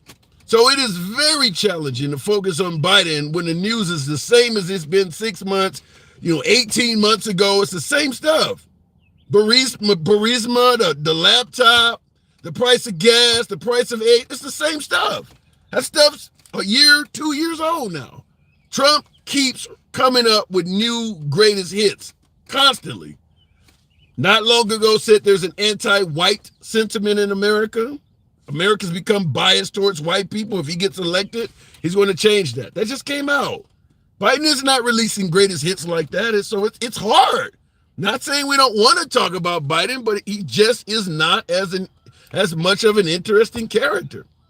Biden's greatest hits, he gets up to the State of the Union address and actually does a good job. Or we talk about the, what do you call it, the correspondence dinner or whatever. But he just doesn't release enough material to talk about him anywhere near as much as Trump. Trump is all, and every time Trump comes out of the courtroom, attacks somebody else. We haven't even gotten to the point where he has now been found in contempt for 10 times. That just happened yesterday. Haven't even had time to cover it. The guy is very interesting. If no other way to put it. Looking in the comments, it's like when you're trying to catch someone, so you let them hang themselves. Damn. And that's going to be Trump, says Yo-Yo. I don't know. Trump, middle of Fifth Avenue. I mean, didn't they bring a galley? What do you call the gallows or whatever? Didn't they bring one of them to the January 6th? I don't even know if that would have an effect. Trump has some really, really loyal, a really, really loyal following. So I don't know. I don't really know. Tim is the new Cleo psychic line. Says Sandra, call me now for the late Cleo, Madam Cleo. I need 12,000 votes. Now that's an older one, but unfortunately Trump's going to be on trial about that. Maybe if Fonnie Willis gets her way. Going back to the box, it is challenging. I don't get a lot of MAG on the program anymore, but let's continue on with Furback, one of my subscribers. Good afternoon, Furback. Does honesty even matter? Furback, good afternoon. Hey, Tim, let me drop and get back in the queue, brother. All right. 5 minutes, if that's okay. Roger that. All right, moving the program on. We will drop Furback and come back to him as instructed. Going back to, what is this? Is Alexander Tardif. Good afternoon. We're talking about, does honesty even matter when you're choosing a candidate? Maybe the direction they're taking the country is more important. Alexander, good afternoon. Yeah, I'm back, man. But, Good. There's just one thing I wanted to say. You know, when you said that, Stormy Daniels got something to hide? I think it's the complete opposite. What is she hiding during her job? Nothing. I think she's anything but transparent. You think She has nothing to lose by saying, hey, you paid me $130,000. It was a job, and that's it. Okay. So do you think Stormy Daniels lacks credibility? No. So you believe her? Not to the point that, she would go and lie about something like this, So what you're saying... Trump is very well known for having NDAs all over, left and right, to hide whatever he's doing. I don't know what the hell he's doing. So, he's very well known for the NDAs and all that stuff. So, So what you're saying is because she is known for taking her clothes off on camera, she's not likely to be the kind of woman that would hide something. She's willing to expose it all. No, says she's a businesswoman just like any other, like OnlyFans girl, like out there. She's business, Trump was a paycheck, He wasn't running for president just when he was like, I bet he didn't take that in consideration, but then it became a subject later on. But what about I don't know. You mentioned that Trump was a paycheck. Is it possible that she was just trying to rip Trump off because she knew he had money? Yeah, but it doesn't change the fact that he paid her with campaign money. Yeah. So what if she ripped him off, but it's not the fact that she ripped him off or not, the fact the way he paid her and the money he used and the lying and the deceiving and all that stuff. Like you said, if he paid her cash, nothing like that happens. But you know what?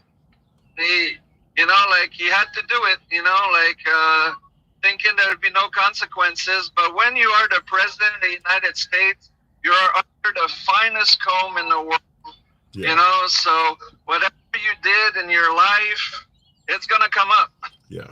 But so you believe that this is politically based, though? In other words, had Trump never run for president, do you think they would be charging him with this stuff? No, just like they would have never charged Bill Clinton for having sex in, in a bathroom with Monica Lewinsky. You're the president of the United States. You're held to a different standard. True. Period. Does it matter to you, though? You're running for the president of the United States. You're held, or you should be held to a higher standard. So for yourself as a voter, does this stuff even matter? I mean, if your candidate of choice was caught up in something like this, would this affect your decision to vote for them, whether or not to vote for them at all? Yes, because it shows whether it's like sex or, sex in the Oval Office or whatever, it's character. It comes down to character. You know what I'm saying? Like character. And he's showing none. Trump has no character. He has no integrity. And no, that's not somebody I want as my leader and my... Would you want this? Let's say you had a business. Would you want somebody with no integrity and character to be your manager? Well, let alone the CEO of the company. Let alone the CEO of your company or something.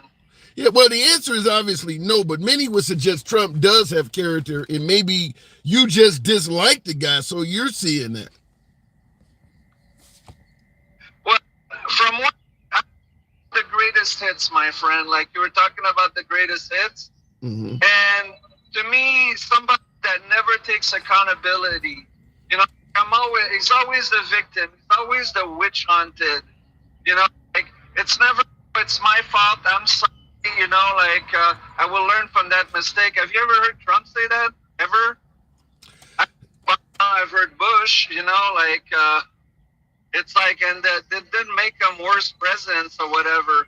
There's a point where, like, the strong man thing is not a good thing per se, because it takes away from accountability. It takes away from character. It takes away from honesty, from integrity, Well, before you're breaking... And that should still count because we're not electing, look at, for example, how they kept George Santos in the Congress for months and months and months.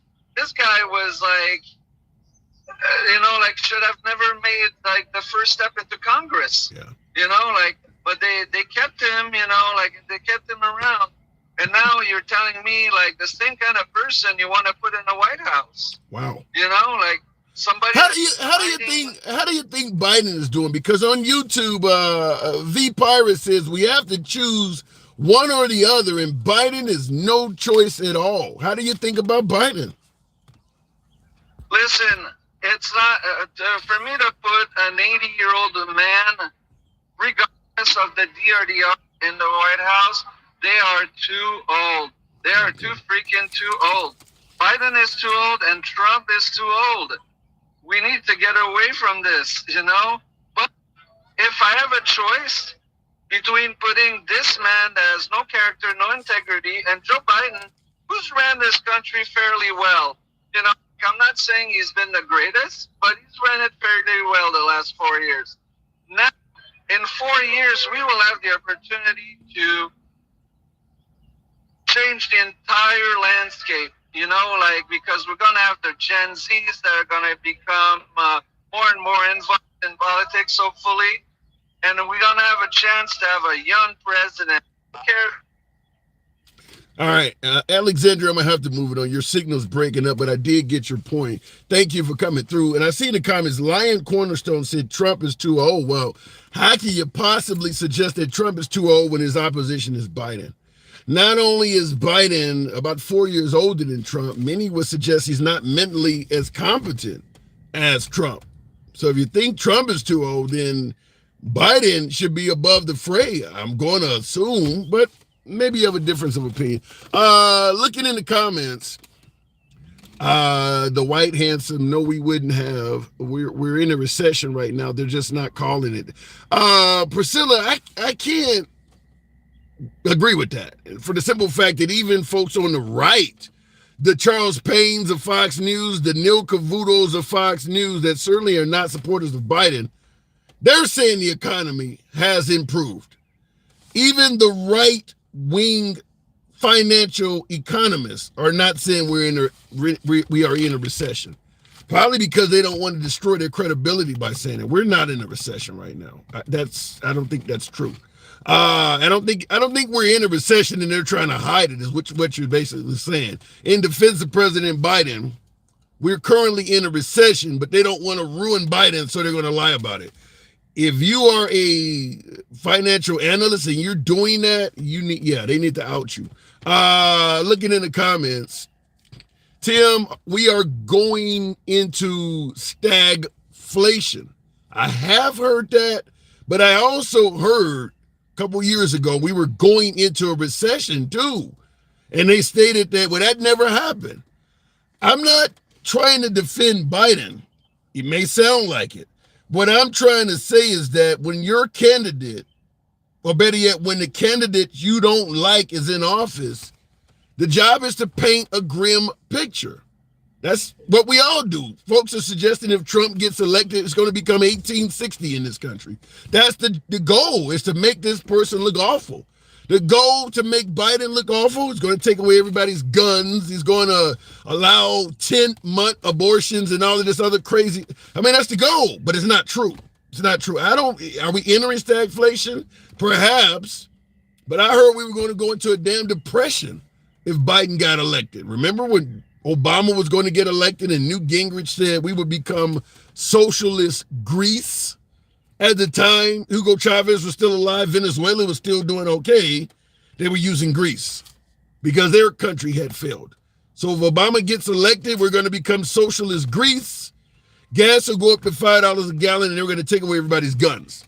That's Armageddon politics. None of that happened under Obama. None of it.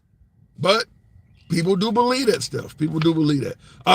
Looking in the comments, no, what are you doing with that hat? Who hurt you? Pressure. Shout out to David. Is it David Bowie? Pressure? No. Nobody hurt me. By the way, tap the screen. You're hurting me by not getting me up to 100,000 likes by now. YouTubers, feel free to smash that like button.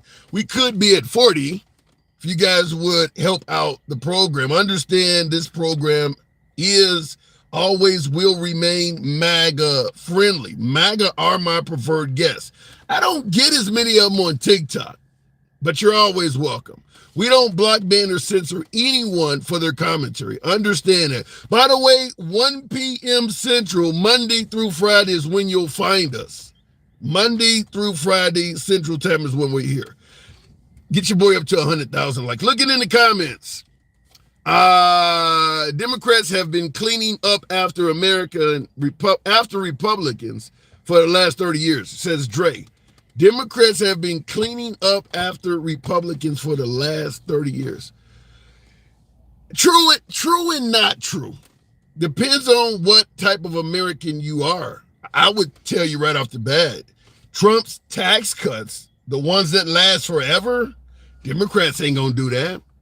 So if you're one of those Republicans, or better yet, if you are a citizen who received an infinite tax cut from Trump, you believe the Republicans are cleaning up after the Democrats. Depends on what class you are in America.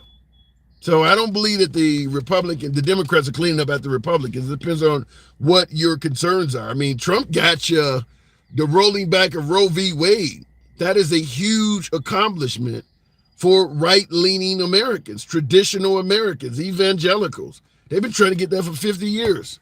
Thanks to Trump, they have it. I don't think Obama or Biden came close to doing something that colossal. That's huge. That would be the equivalent of probably common sense gun legislation or something against the Second Amendment for the left. That's a huge accomplishment. Now, I'm pro-choice.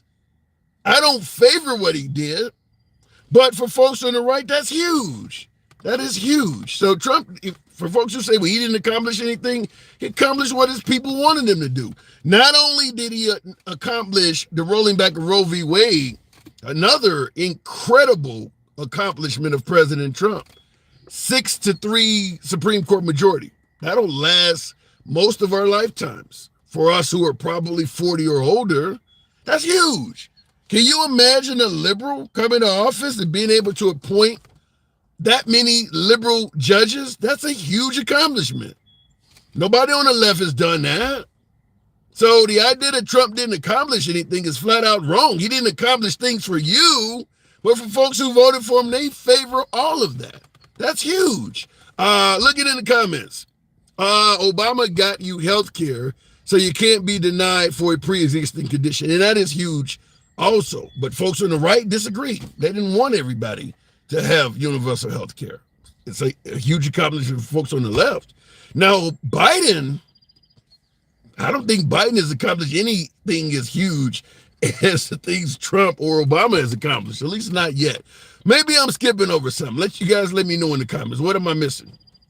Amber says overturning Roe v. Wade is not a positive thing. Not for us pro-choice Americans, but for evangelicals, devoted Christians, folks who believe in saving the life of the unborn. It's huge. It is huge. It just is not something you wanted. Maybe not something I wanted, but it is huge for those who did want it. It's really big. They've been fighting for that for 50 years. Trump comes in and within 4 years they have it. That is huge. You just disagree with it.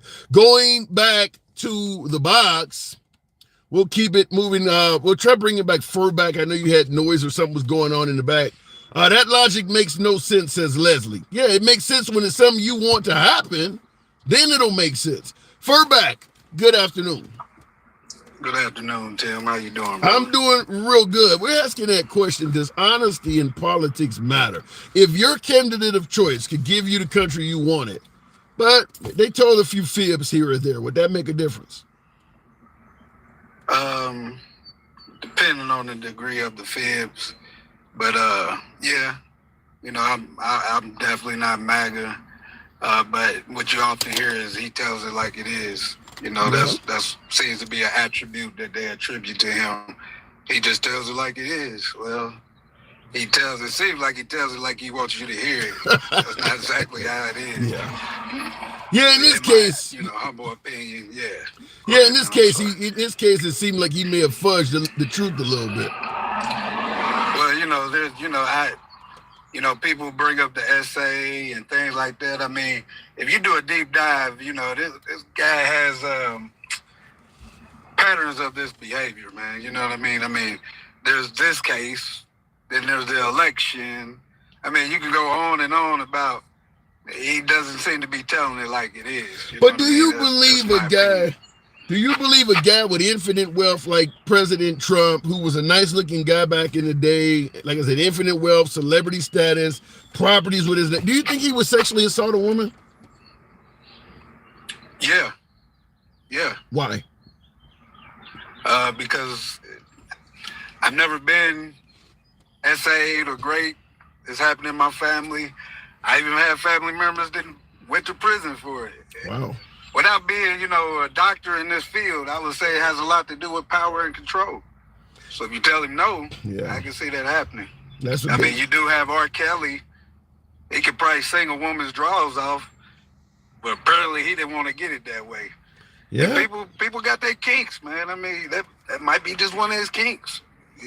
Some people want to take it instead of just having to give it to them. But there's a lot of folks who think that E. Jean Carroll is lying, that they're making this stuff up on this man. Okay. I mean, hey, that's your opinion. The courts didn't see it that way, but okay. I mean, you don't have to believe a woman. I mean, he had lawyers there too, if I'm not mistaken. That is true. I mean, you lost, bro. It happened. You know what I mean? So, and this kind of ties, because you said some people had their own kinks. This might kind of tie into why women are choosing bears, maybe? Yeah, I mean, again, I mean, we have somebody that's running to be the most powerful man in the world, and let alone this country, and people just look over his mishaps or his references, as I like to always tell you. For all accounting, people that's worked close and held hands with this man, he ain't shit. I mean, I'm just saying. I mean, that's just that's just accumulation of the people that really know him. seem to have that same sentiment about the guy. Well, Tim Scott seems to think highly of him. Okay, he got one. We go 1 for 1. Eventually, the ones that think the other way around are going to outnumber those that don't. Yeah. So is there any major concerns, though? I mean, even though you have a low opinion of Trump, let's say he did become president again. Is there anything really to be concerned about? Folks believe the gas prices would come down, inflation would drop, some of these wars would end. Maybe he might be the best choice for this country. Okay. I mean, like I said, best choice when it comes to finances. Okay.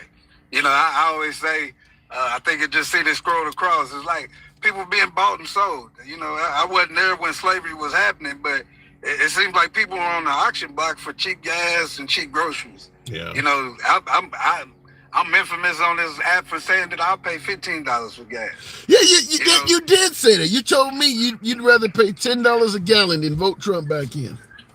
Yeah, I mean, at what cost, though? You know, I say it in the comments a lot. You know, for whatever good that he's given to us, the bad outweighs that.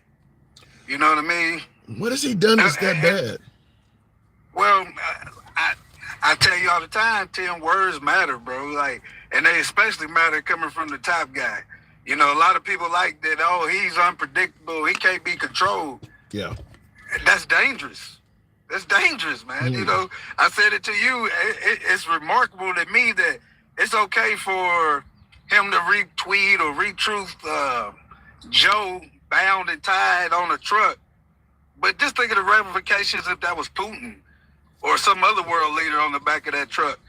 What the hell would that do to this country and our, you know, leaders and our relationships around the world? You know, a lot of people are like, oh, he's for America. He's for isolation.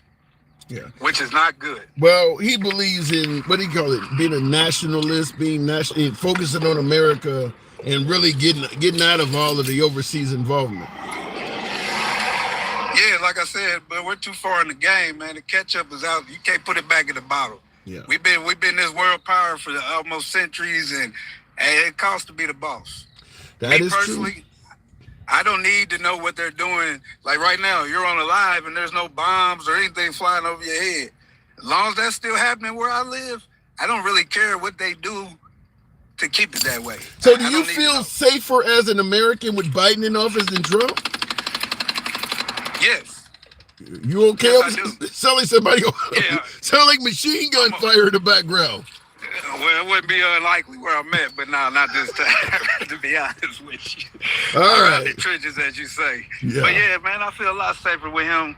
You know, people, I'm going to push back on what you said to me the other day. Like, yeah, he's just not qualified. And what I meant by that is he doesn't take other people's opinions to his final product.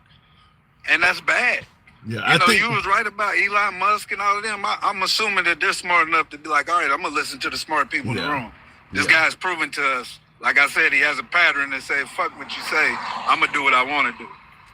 Can't argue with that, Furback. Appreciate you coming through, man. I do got to move it on, as always. Thank you.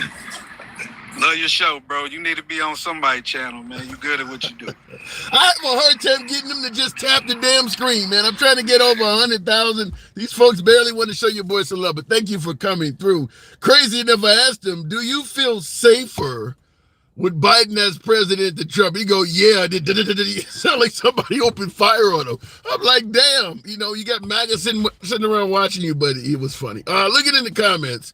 To make matters, I'm assuming matters worse, to make matters worse, it was right after his wife gave birth. It doesn't get much sleeve. I get your point. You're basically saying, to make matters worse, Trump cheating with Stormy Daniels was done right after his wife gave birth. But does it matter in terms of voting? I mean, if a guy has been really dishonorable to his wife, would that really affect your vote for him? If you truly thought that Trump could get in there and correct this economy or give you a favorable economy, because I strike the comment, correct this economy, because everybody ain't pissed off with the economy. I get it. MAGA is incredibly upset with the price of goods and services, but everyone doesn't view the economy as bad as some folks do. So I'll just say, if you could get a president in there that gives you an economy that is more favorable to you and your budget, would it matter if he was dishonoring his wife in the manner that Trump has been accused of doing? Would that even make a difference? Or would you be like, give me the economy, I don't give a damn about whether he lies to his wife or not? So ask you folks that question. Looking in the comments, so basically what you're saying is, I don't care if he's more awake. Wait a minute, I don't care if he's more awake, corrupt. User, I don't quite get where the word awake comes in there, but saying I don't care if he's more corrupt. Yeah, to some degree, if I'm interpreting your comment, we'll take the word awake out of it. So basically what you're saying is, I don't care if he is more corrupt. Yeah, that is what people are saying.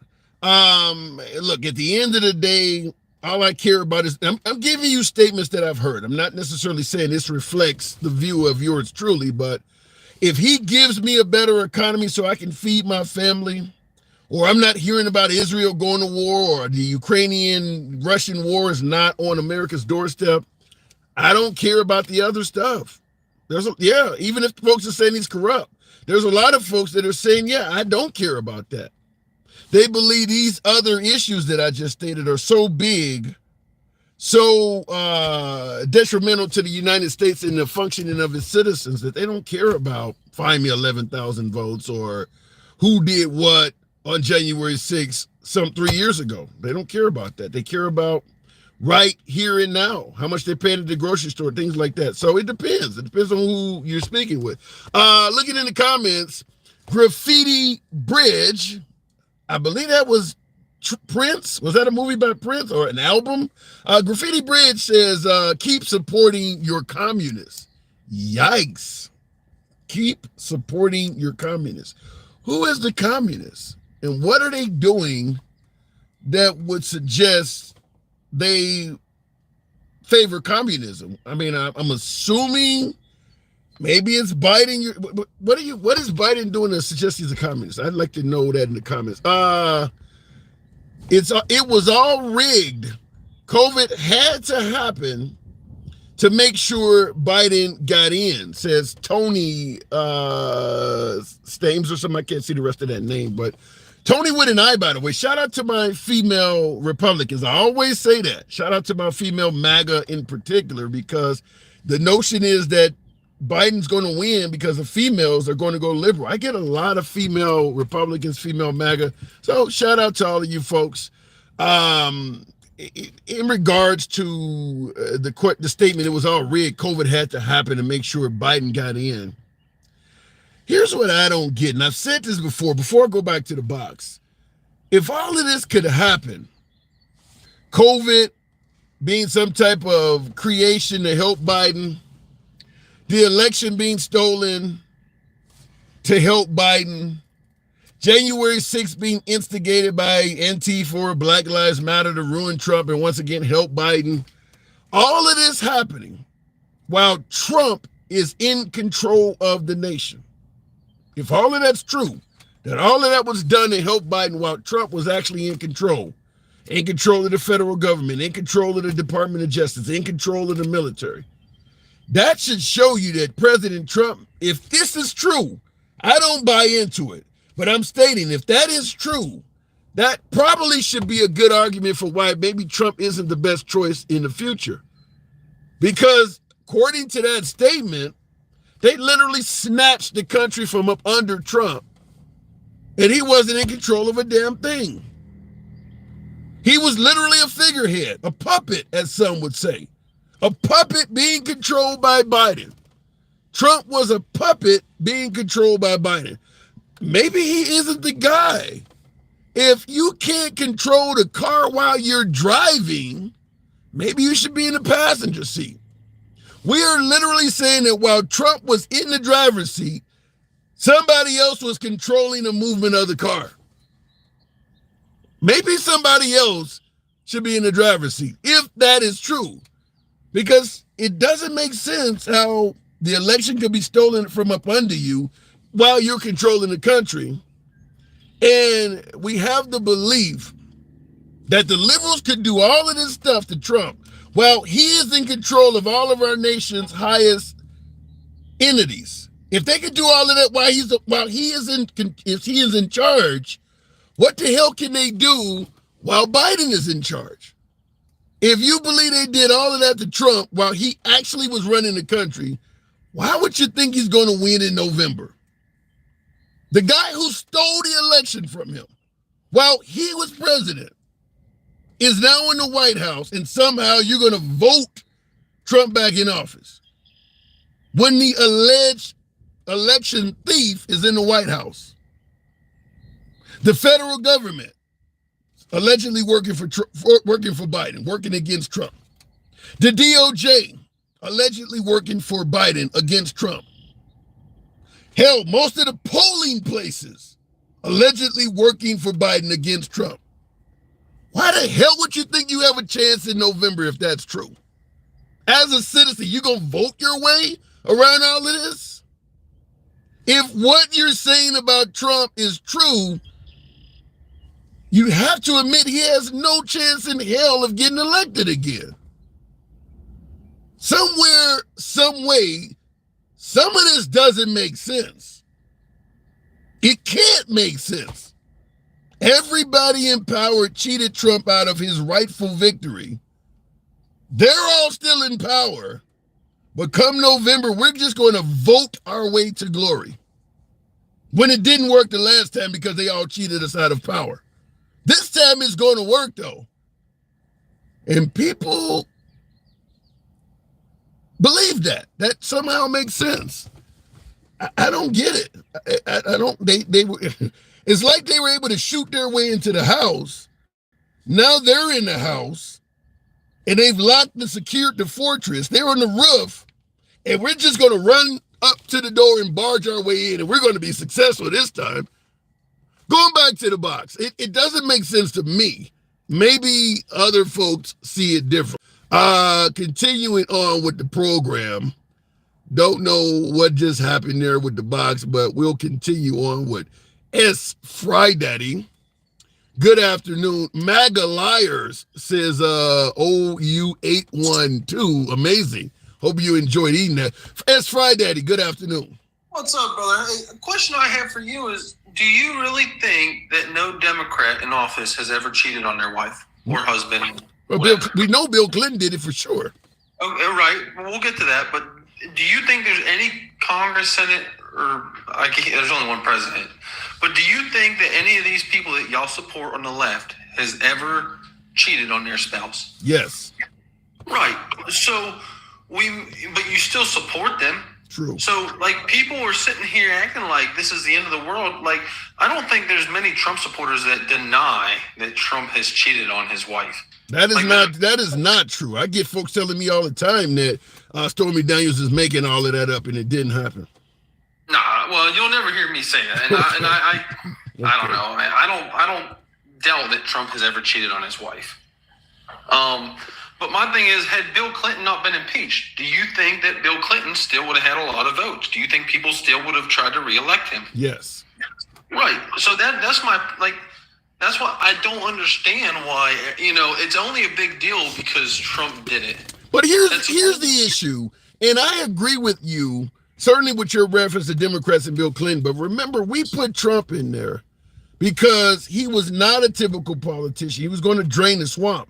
Every time he gets caught up in something wrong, first thing we do is compare him to typical politicians, where they all do it. Wasn't he supposed to be different? Well, when you say he's supposed to be different, people say that Trump is different because he's not a politician. In the aspect of the way that he would run the country, not him as a person as far as what he does on his personal life. You know, like, those are two different things. Like, people think that all these politicians are corrupt. They run for office so they can make all this money off of foreign entities or whatever. Right. That's where everybody claims that Trump's different. Everybody has their own personal reasons for why they want to do what they want to do, regardless of whether it's running for office or whatever it is. Everybody has their own reason. And if you're not personally gaining nothing out of it, I have a hard time believing that you would do it. So, like, Is Trump president just because he wants to help America and that's it? Like he's not looking for any personal gain? No, I don't think anybody would raise their hand to become president with the expectation of having no personal gain. But he is saying it, boasting that he never took a salary. I mean, I lost money in office. He is saying he didn't take it for personal gain. He is saying exactly what you're saying no politician would say. Right, but I don't believe that one bit. Okay. I don't believe that Trump. There has to be some sort of personal gain for him to want to run for office. So you are admitting, even though you favor Trump, which there's nothing wrong with that, but you are admitting he's lying to us. Yeah, I think he's denying the truth. I don't think he's telling the truth. I think he's, to him, he's going to attract more voters if he puts on, this show of, hey, I'm in it just for you and you only. There's nothing in it for me. Obviously, that's going to attract more supporters. Do I believe that? Heck no. But do I really care? No, because I think that Trump's going to run the country better than Biden. I was just looking it up. Under Trump, the average 401k was up about almost $30,000, and that's coming straight from Fidelity. You can look it up. They posted the numbers as of quarter 3 of 2023. The average savings was down about $14,000. Okay. In 22, when the stock market took a big dive, it was down to about $90,000. Under Trump, it was about $131,000. So you're talking about a $40,000 at the lowest under Biden. The average savings is still down about $14,000 under Biden.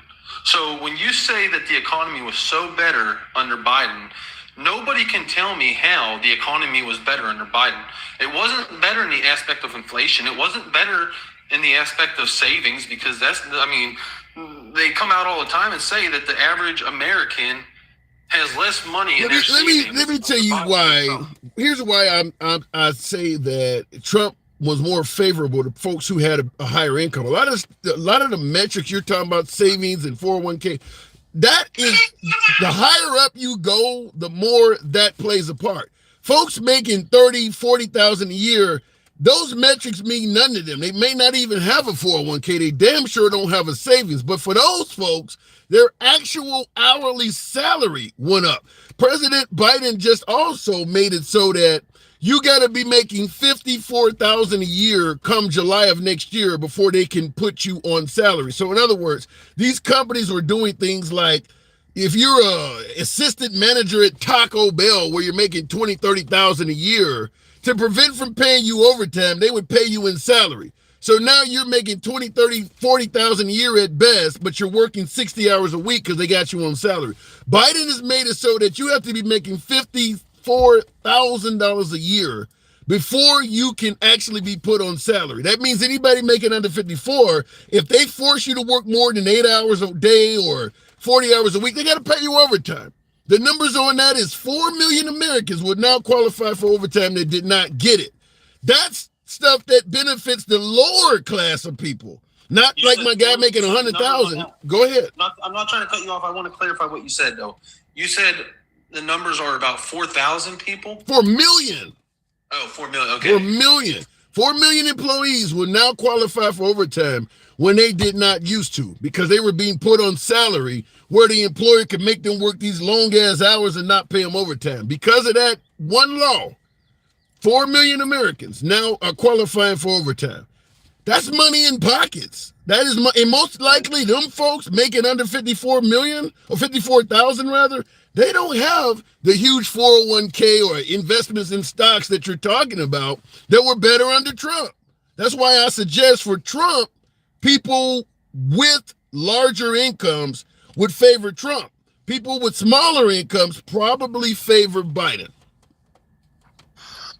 Yeah, I mean, I could see that. The thing is, I don't know too many jobs, though, and I'm glad. That's why I wanted to clarify what the numbers were, because you said 4 million is still quite a bit of jobs. Quite a bit of employees. I don't know too many jobs, though, that pay salary, at least not where I'm at. Okay. Well, that's a very low number. I mean, that has to be down south in the southern states where it's cheaper because you could never survive off of $30,000 up here. There's a lot of folks, man. $30,000 a year is $15 an hour. There's a lot. Remember the whole raise minimum wage up to $15 an hour? $30,000 a year is exactly $15 an hour. There's a lot of Americans that make $30,000 a year or less still. A lot of them. I'm talking salary-wise. I'm not talking about hourly rate. I'm talking salary. I don't know too many people that have an average salary of $30,000 a year. Like that's a pretty low salary to take a job. Yeah, I don't disagree with you. I'm just saying now there's no shortage of people that are making that. I mean, there's a lot of folks that are making those low ranges. I mean, and this is why I tell the Trump supporters, folks who support Trump, that are talking about what you're talking about, 401ks and our stocks are hurting. There's a lot of folks that can't even dream to get to that conversation yet. I mean, so here's a good example. Remember when Trump was giving out the $600 stimulus checks every week or 2 weeks, and they were like, people are not returning to work and they're sitting at home collecting this money? I've said before that when we had a pandemic and people couldn't go to work because places were closed, wealthy folks like Trump and the Nancy Pelosi's and all of them, just give them $600 just to keep them afloat while things are closed. Because they make so much money, they didn't realize how much $600 is to Americans. It was enough for people to say, fuck it, I'm not going back because I'm barely making this amount actually working all the time. I don't think the people at the top realize how little people at the bottom make. Right. No, I agree with that. And to your point that it's more so people making, less money that can't afford to have a savings that seem to favor Biden. They didn't have one under Trump either, though, by the way. Right, but they also qualify for more programs. But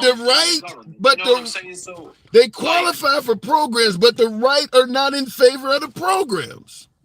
But those programs are always going to be there, whether it's a Republican or Democrat. That's not true. Most right states limit the length of time you can get on the program, put in all kinds of restrictions, whether you can get on the program or not. The right is against those programs.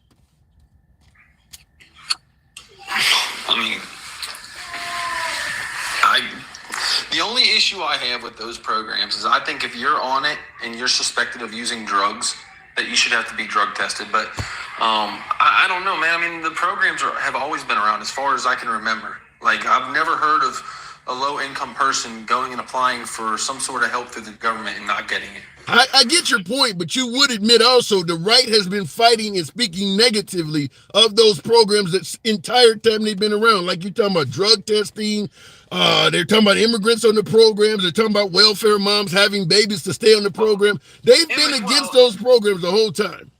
Immigration is different, though, than the average American. I agree. What I'm saying? Like, I agree. You can't compare the two because one is people that are here undocumented, and one is people that were born here and they don't have an option. It's not like they can just get up and work. Other countries aren't like America. You can't just flood in here without citizenship. I don't disagree with that. But what I'm simply saying is if you hear the right talking about a social program, it's usually a negative conversation. It's not about we need to have more. Only program the right is in favor of is maybe helping out veterans. Other than that, most of their discussion on these social programs is against the program for some reason or another. That program is loaded with fraud or people who don't deserve it, or as you mentioned, druggies or whatever. When they're talking about social programs, the conversation is generally negative. Yeah, I don't know. I just don't share those same views. That's the only thing. Like, it's hard because you're talking about a typical. Like, I'm an independent. I'm not really a Republican. I voted for Obama, and then I voted for Trump. I voted for Shapiro in Pennsylvania, who's a Democrat. So I don't just vote red. Like, I'm an independent. I vote for who I believe has my best interest. Let me give you an example. Universal health care is a program for people who have less. You've seen how the right viewed that. That's a program.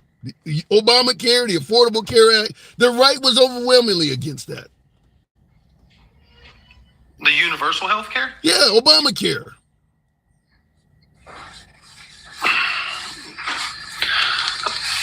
I mean, the problem is, though, Tim, if you don't work, Like the thing is, the hospitals can't deny you medical treatment. If there's something wrong with you, like the hospitals can't deny you. So like regardless, like I do think that for people that make X amount of money, they should have to their job should have to supply them with some sort of medical. I mean, we pay into medical regardless. I don't know. I'm not completely against universal. So what do you do? Have you ever, before Obamacare, and I'm assuming most folks watching would know what I'm talking about. If you lost a job, laid off, fired, you name it, you had an option of getting COBRA, which nobody can afford.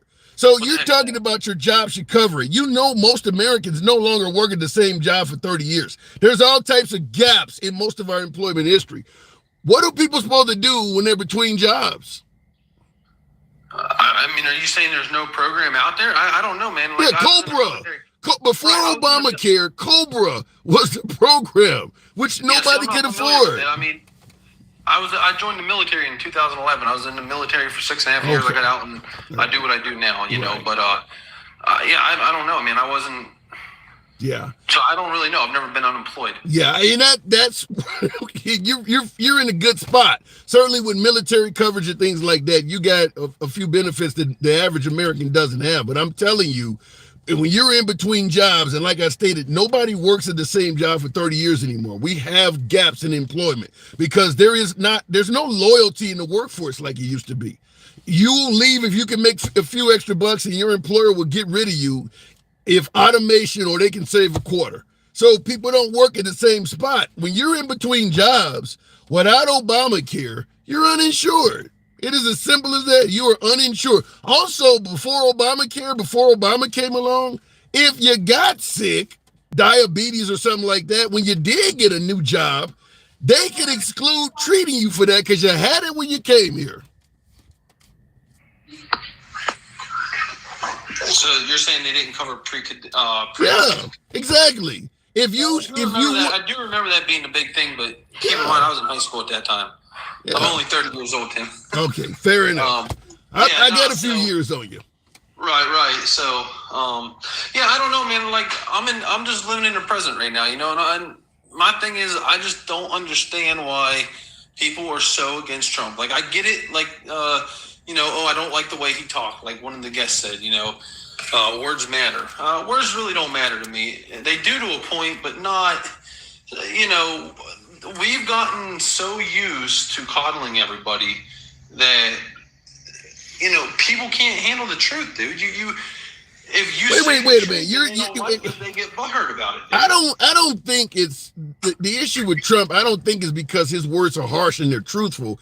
Bird brain Nikki Haley, nervous Nancy, sleepy Joe Biden, crazy Bernie. Is that the truth in your opinion? That Nikki Haley's a bird brain, or Nancy Pelosi is nervous? Is that what you mean when you say the truth? Bird brain, no. Sleepy Joe, you can take into context why he says it, because Joe always appears to be tired. Like, do I think it's professional? No. Right. Would I say it? No. But once again, you got to look at Trump and how he runs a country compared to Biden. The state in which the country was in under Trump compared to Biden. I don't know, man. I mean, I just feel like everything was so much better under Trump.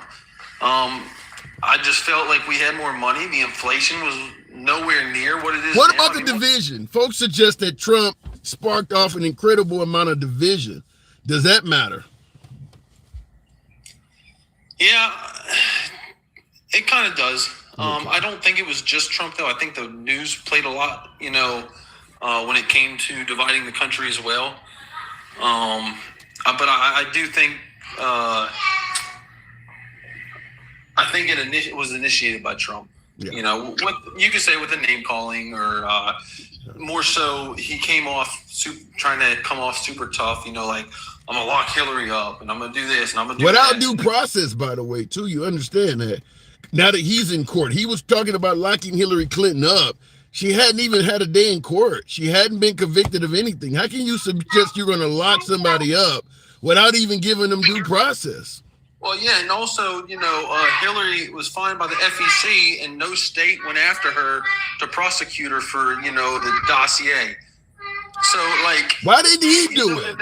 And I say that because if that was Trump and he had those emails on his laptop, he'd be facing charges down in Florida.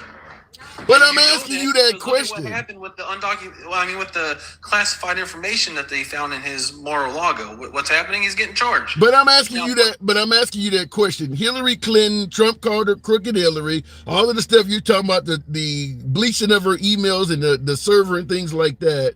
He was telling us before he got elected how crooked she was. He became president.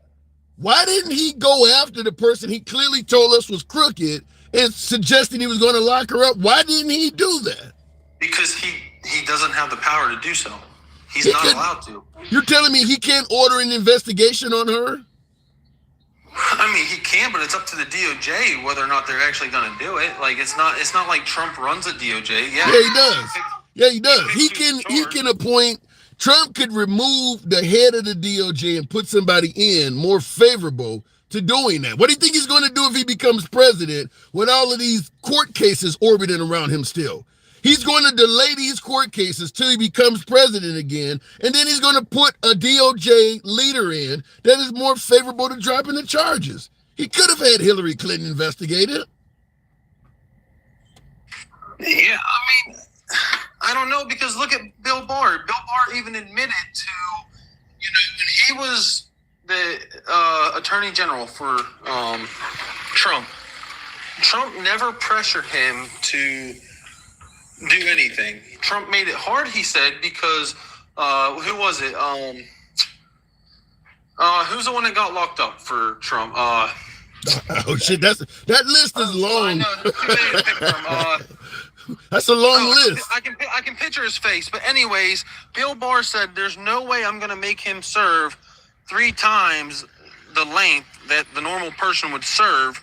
But it was hard for him to come out and say that because Trump kept Roger Stone. So here's what I don't get. Trump is promising to do things like he came down the escalator in 2015 saying the election was rigged. The whole thing is rigged. Why didn't he do something about that during the time he was in office? Just like with Hillary Clinton. Why are you alerting us to stuff that you're not going to do anything about?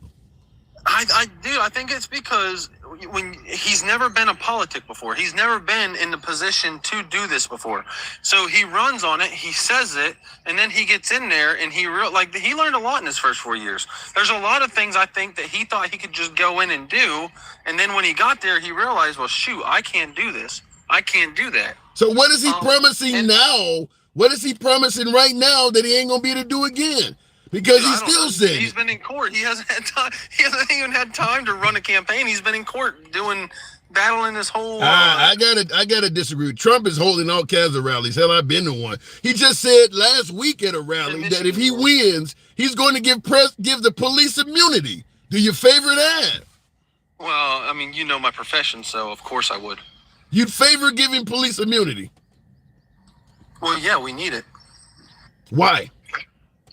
Well, I mean, because we're forced to make split-second decisions in everything that we do. Like, I don't believe in full and complete immunity where, like, you can't touch a cop if they if they purposely do something wrong. But I think there needs to be some sort of. I mean, we already have it, though. Yeah. So why is he promising to give immunity when they already have it? I think it's because of the world that we live in now. I mean, I don't know, like the DAs come after us for everything. And every time you make every time someone wants to publicize an incident. So for example, like down in Philly, they had that guy that it was one of the leaders and they were part of the LGBTQ community. They pulled him over. They weren't listening to the cops, so the cops ended up taking him to the ground and cuffing him and stuff. And they tried claiming that the cop was being violent and aggressive. The whole thing was recorded. At no time was that even true. The person's spouse showed up on scene and was trying to interfere with the investigation. But, stuff like that. And then they try to come after us and they try to sue us and they try to get us in trouble. Like, we have a job to do. Our job's not easy. And then you add all these other factors into it. And if we accidentally make the wrong decision or a mistake, now what? We're held liable for it? Like, yeah, but the opposite of what you're saying You said if we make a mistake, we're held liable. So what would end up happening is if you do something wrong, you're excused. It just depends on the situation. That's the thing. Like, give me an example. Like, what do you think what's something that you think we should not have immunity for? Like, give me an example. Crimes. Committing crimes, violating people's rights. You pull me over, can I search your car? No, sir, if you don't have a warrant, I prefer not to. And just pull me out of the car and search my shit anyway. A violation of the 4th Amendment right. Crimes. Okay, so here's how that works. So I'm glad you brought that up, and we can go over that real quick. So I pull you over, okay? Mm-hmm. Do you know what a police officer needs to ask you for consent to search? Depends on the jurisdiction. I mean, the smell of marijuana is allowed in some places. It could be anything. No. That might allow them to search. But what do we need in order to ask you, hey, can I search your vehicle? Probably probable cause. No, we need reasonable suspicion to believe that a crime is afoot and that you're committing it. So I need to be able to articulate to the court at this time, I believe that he may have been committing this crime. The problem is with that, reasonable suspicion, one judge might say, hey, yes, you have reasonable suspicion. And this other judge might say, heck no, you don't have it. And then they toss a case and say that I violated your right. There is no, the courts will not and have not came out with, this is what you need for reasonable suspicion. But here's the problem, though. If you give cops immunity, the judges will never get to make that decision. Because now you have immunity. So whether a judge would think you were wrong or not, it doesn't get that point anymore. You got immunity. So with immunity, it would protect us from being able to be sued. You wouldn't be able to sue me because he didn't say civil. He didn't use the word civil or criminal immunity. He said immunity. So you could get away with things that I might sue you for, or you could get away with actual crimes. He didn't separate it. Right, but it's not a crime for me to search your car and violate your right. That's a civil. You know what I'm saying? Like, that's civil. That's not a criminal matter. That's a civil matter. So the violation of I get your point, which in my opinion, it should be a crime. But I think I agree with you that you can violate someone's civil rights and it's not considered a crime. I don't know how the hell that's allowed, but I understand that to me right there, because I can't violate your civil rights as a cop. It's a crime. You don't have to sue me. You can arrest me for it. It's a damn crime. But you can violate my civil rights as a cop, and it's only civil. And if Trump is in office, it's not even that anymore. You don't see a reason to have a problem with this? I mean, yes and no. It's hard. I mean, unless you do law enforcement or you're a judge or, you're a district attorney, it's hard sometimes explaining to the public because some states, like you said, the laws are different, okay? So in the state of PA, the Commonwealth versus Alexander took away our right to be able to search your car on the side of the road. So I'm going to break this down for you. You're driving down the road. You don't have a medical marijuana card. I smell marijuana in your vehicle. That is probable cause. Prior to Commonwealth v. Alexander, I would have been able to get you out of the vehicle and search your vehicle for drugs. Now, the Supreme Court says that we can search cars on the side of the road without a warrant because there's exigent circumstances. If we don't search your vehicle and let you drive away, the evidence could be destroyed. The PA, Pennsylvania, came out and said, no, that violates Section 1, or Article 1, Section 8 of the Pennsylvania Constitution. So they agree that, yes, it don't violate the Constitution of the United States, but it violates the Pennsylvania Constitution. So now what happens is you're driving down the road, I pull you over, I smell marijuana in your vehicle, you don't have a medical marijuana card, I have to ask you for consent to search. If you deny me consent, at that point I have to seize your vehicle and apply for a search warrant. So I can't search it without a warrant now. So they're saying it's okay to violate their right and seize their property. You just can't search it. Well, the Supreme Court of the United States, the U.S. Constitution, to them, your Fourth Amendment protects you from an unlawful search and or seizure. So the Supreme Court looks at it as, hey, well, if they're able to take the vehicle, they may as well search it. Pennsylvania says, no, you can take their property, but you need a search warrant to Yeah, I think it's all, like you said, it's a little bit more difficult for us that are, not LEOs. I think it's all hogwash, thirdly, because the I smell marijuana issue to me is really just a license to fuck with people, because the human nose, you're not a dog, the human nose is not infallible. Anybody could make up an excuse. Like, I had somebody tell me, because I got naturally red eyes, I got pulled over. Are you smoking? Now, he has to search my car, let him search it. You're talking to somebody, I've never had a drink, cigarette, no hard drugs. I mean, I have never had a damn beer in my life. I am 100% sober. And I get people all the time, your eyes are red and all that kind of shit. I used to tell my employer at work, I dare you to send me for a drug test, because I get to take the whole fucking day off. I know I'm clean. But when you let a cop say that, I smell marijuana, that's pretty much giving them an excuse to violate the 4th Amendment, because anybody can say that. I'm sure some cops make that up. Well, you either smell it or you don't, though. Like, marijuana is a distinct smell. Like, but it gives you the right to lie about it. If you really want to search somebody, let's say I'm a known criminal in the hood, and I just got out. You feel confident. I know this dude is up to some more bullshit. Well, you pull me over, I want to search his car, and he's saying no, because he know the system. He been in and out of it every damn time we catch him. Saying you smell marijuana is going to get you in my car. You don't think cops do that? I mean, I don't know. I've never experienced that. Come on, you don't think? You really believe? You don't think they may be doing that? I'm sure that it's happened. Okay. I'm sure it has. I mean, just like and I explain it all the time to people, just like any other job, you've got good cops and you've got bad cops. Just like any other job, you have good people that work for that job, you have bad people that work for that job. I don't believe that all cops are these great people. I believe that there's a lot of criminals that are cops. Right. And under Trump, now the bad cops are going to get immunity. Yeah, I mean, you're protecting them, but you're also protecting the good ones. Like, you gotta understand, the good ones don't need immunity. The good ones don't need immunity. They're not doing nothing wrong.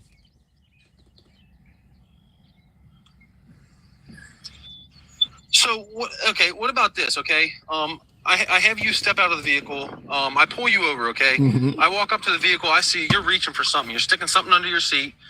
I tell you to get out of the vehicle. I'm not getting out. You reach under the car seat to grab that item that you put under there. You pull it up. I see a black shiny object. So I pull out my, I get it. Your hand comes up, and then I discharge because I believe it was a firearm.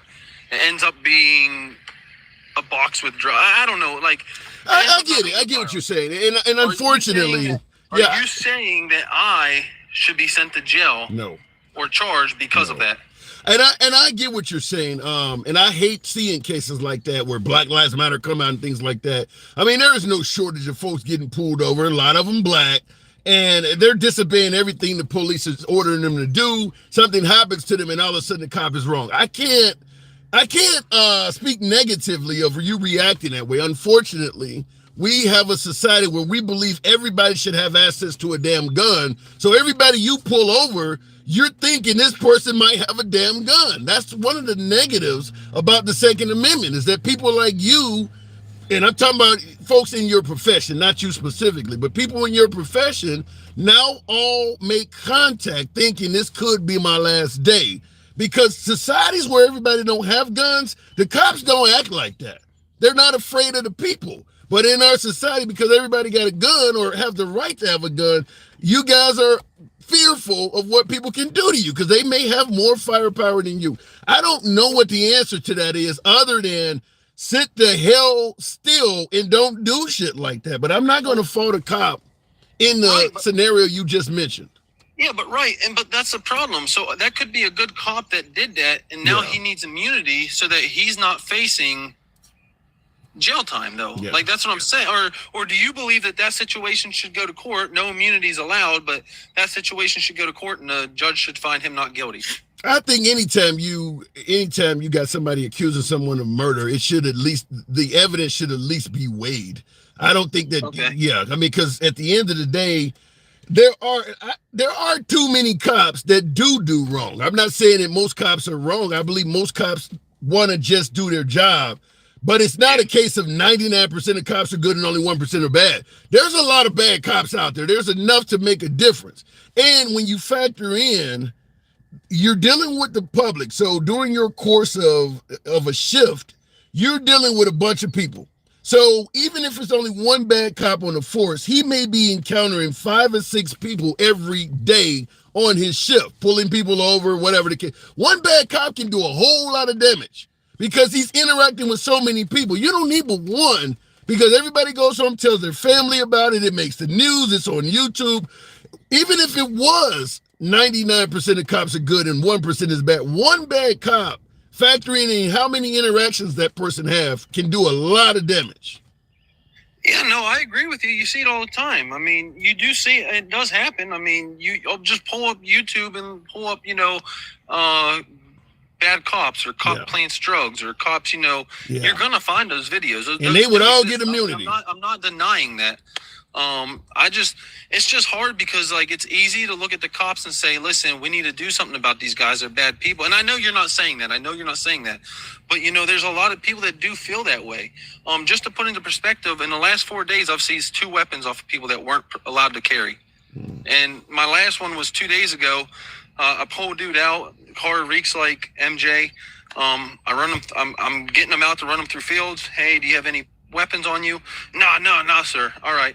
I said, I do this every time I run someone through fields because I'm always looking down at my watch, or I can't always have my eyes on them 24/7. Hey, do you mind if I just pat you down? I want to make sure there's no weapons. Do you ride alone? Yeah.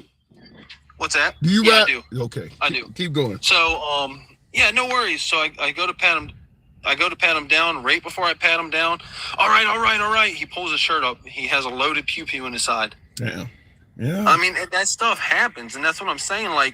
People act like, we just make this stuff up, but dude, this stuff happens. Yes, I understand the stats aren't there to make it sound like our job is dangerous in the aspect of it's not every day that a cop's getting, pew-pewed. But how many times have cops caught somebody with a weapon before? I sympathize. And I appreciate your service because, that's a hard-ass job. But I will tell you this. I think that some of this has come from the thin blue line. Is that even though most cops want to do their job and just return home to their family, I think for a long period of time in this country, we have known that police departments know they have a bad cop in their ranks. And instead of outing that person and getting rid of them, they circle the wagons and actually defend them.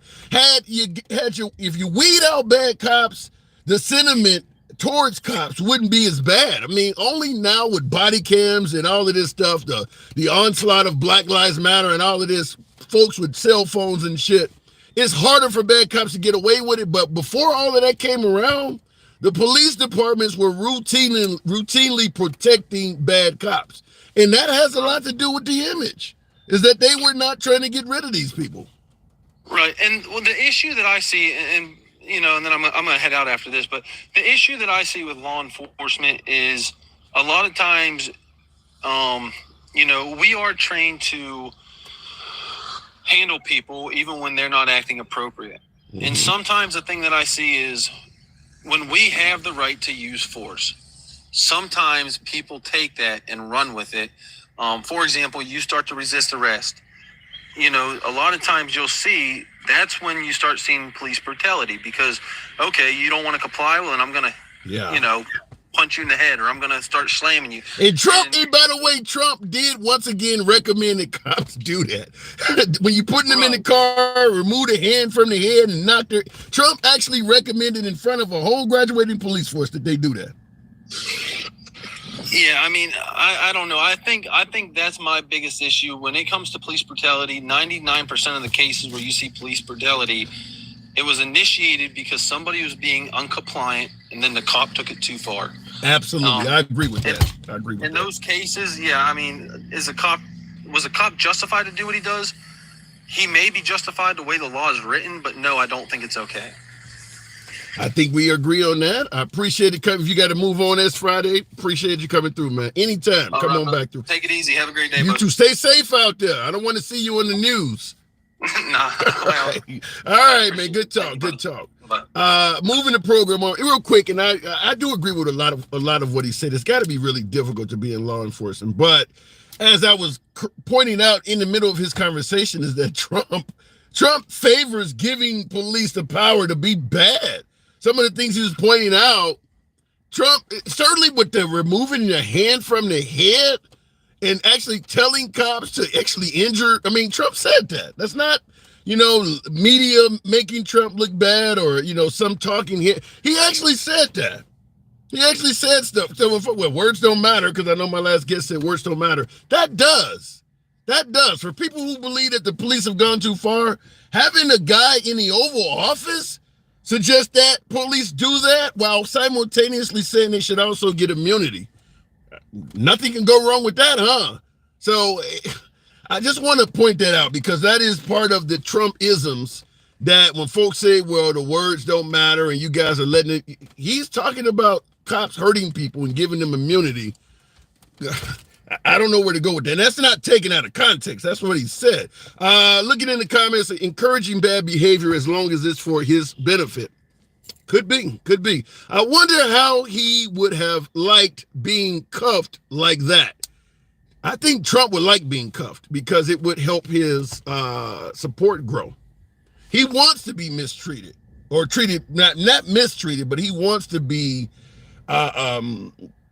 locked up, for instance, because he stated that, he believes it'll help his campaign or help him out. What did he say in regards to the being found in contempt? Constitution is more important. What did he say that yesterday? The Constitution is more important. If they want to lock me up, the Constitution is more important than going to jail. I'll take it any day. 10 violations of the judge's contempt order, and he still has not been arrested or not been put in jail. I think he is benefiting from a two-tier justice system. I don't think anybody else can get away with that. I think he's benefiting. And that's even if the system is railroading. For my folks who believe that, well, they railroading Trump, these charges are bullshit. If you or I received bullshit charges and we went in court and started acting like that, they would throw us in jail for contempt. They would throw us. And I think everybody knows that. I don't think there's anybody watching that disagrees with that. Even if the charges were completely fabricated, you can't go into court doing that stuff. The fact that he's getting away with it shows that he is benefiting from a two-tier justice system, because none of us would. Even my beloved MAGA that support the guy knows you wouldn't get away with that. Nevertheless, appreciate you folks tuning in as always. I wanted to run something else by you, but you know how the time thing works. I am a working man. It's your boy Tim, the Handsome Liberal, 1 p.m. Central. See you tomorrow. Thank you to my YouTubers. Certainly appreciate you folks that did smash that like button. The few of you that did. It is what it is, but I can't always get the support from you folks. But I'll see you tomorrow, 1 p.m. Central, and we'll give it a shot again.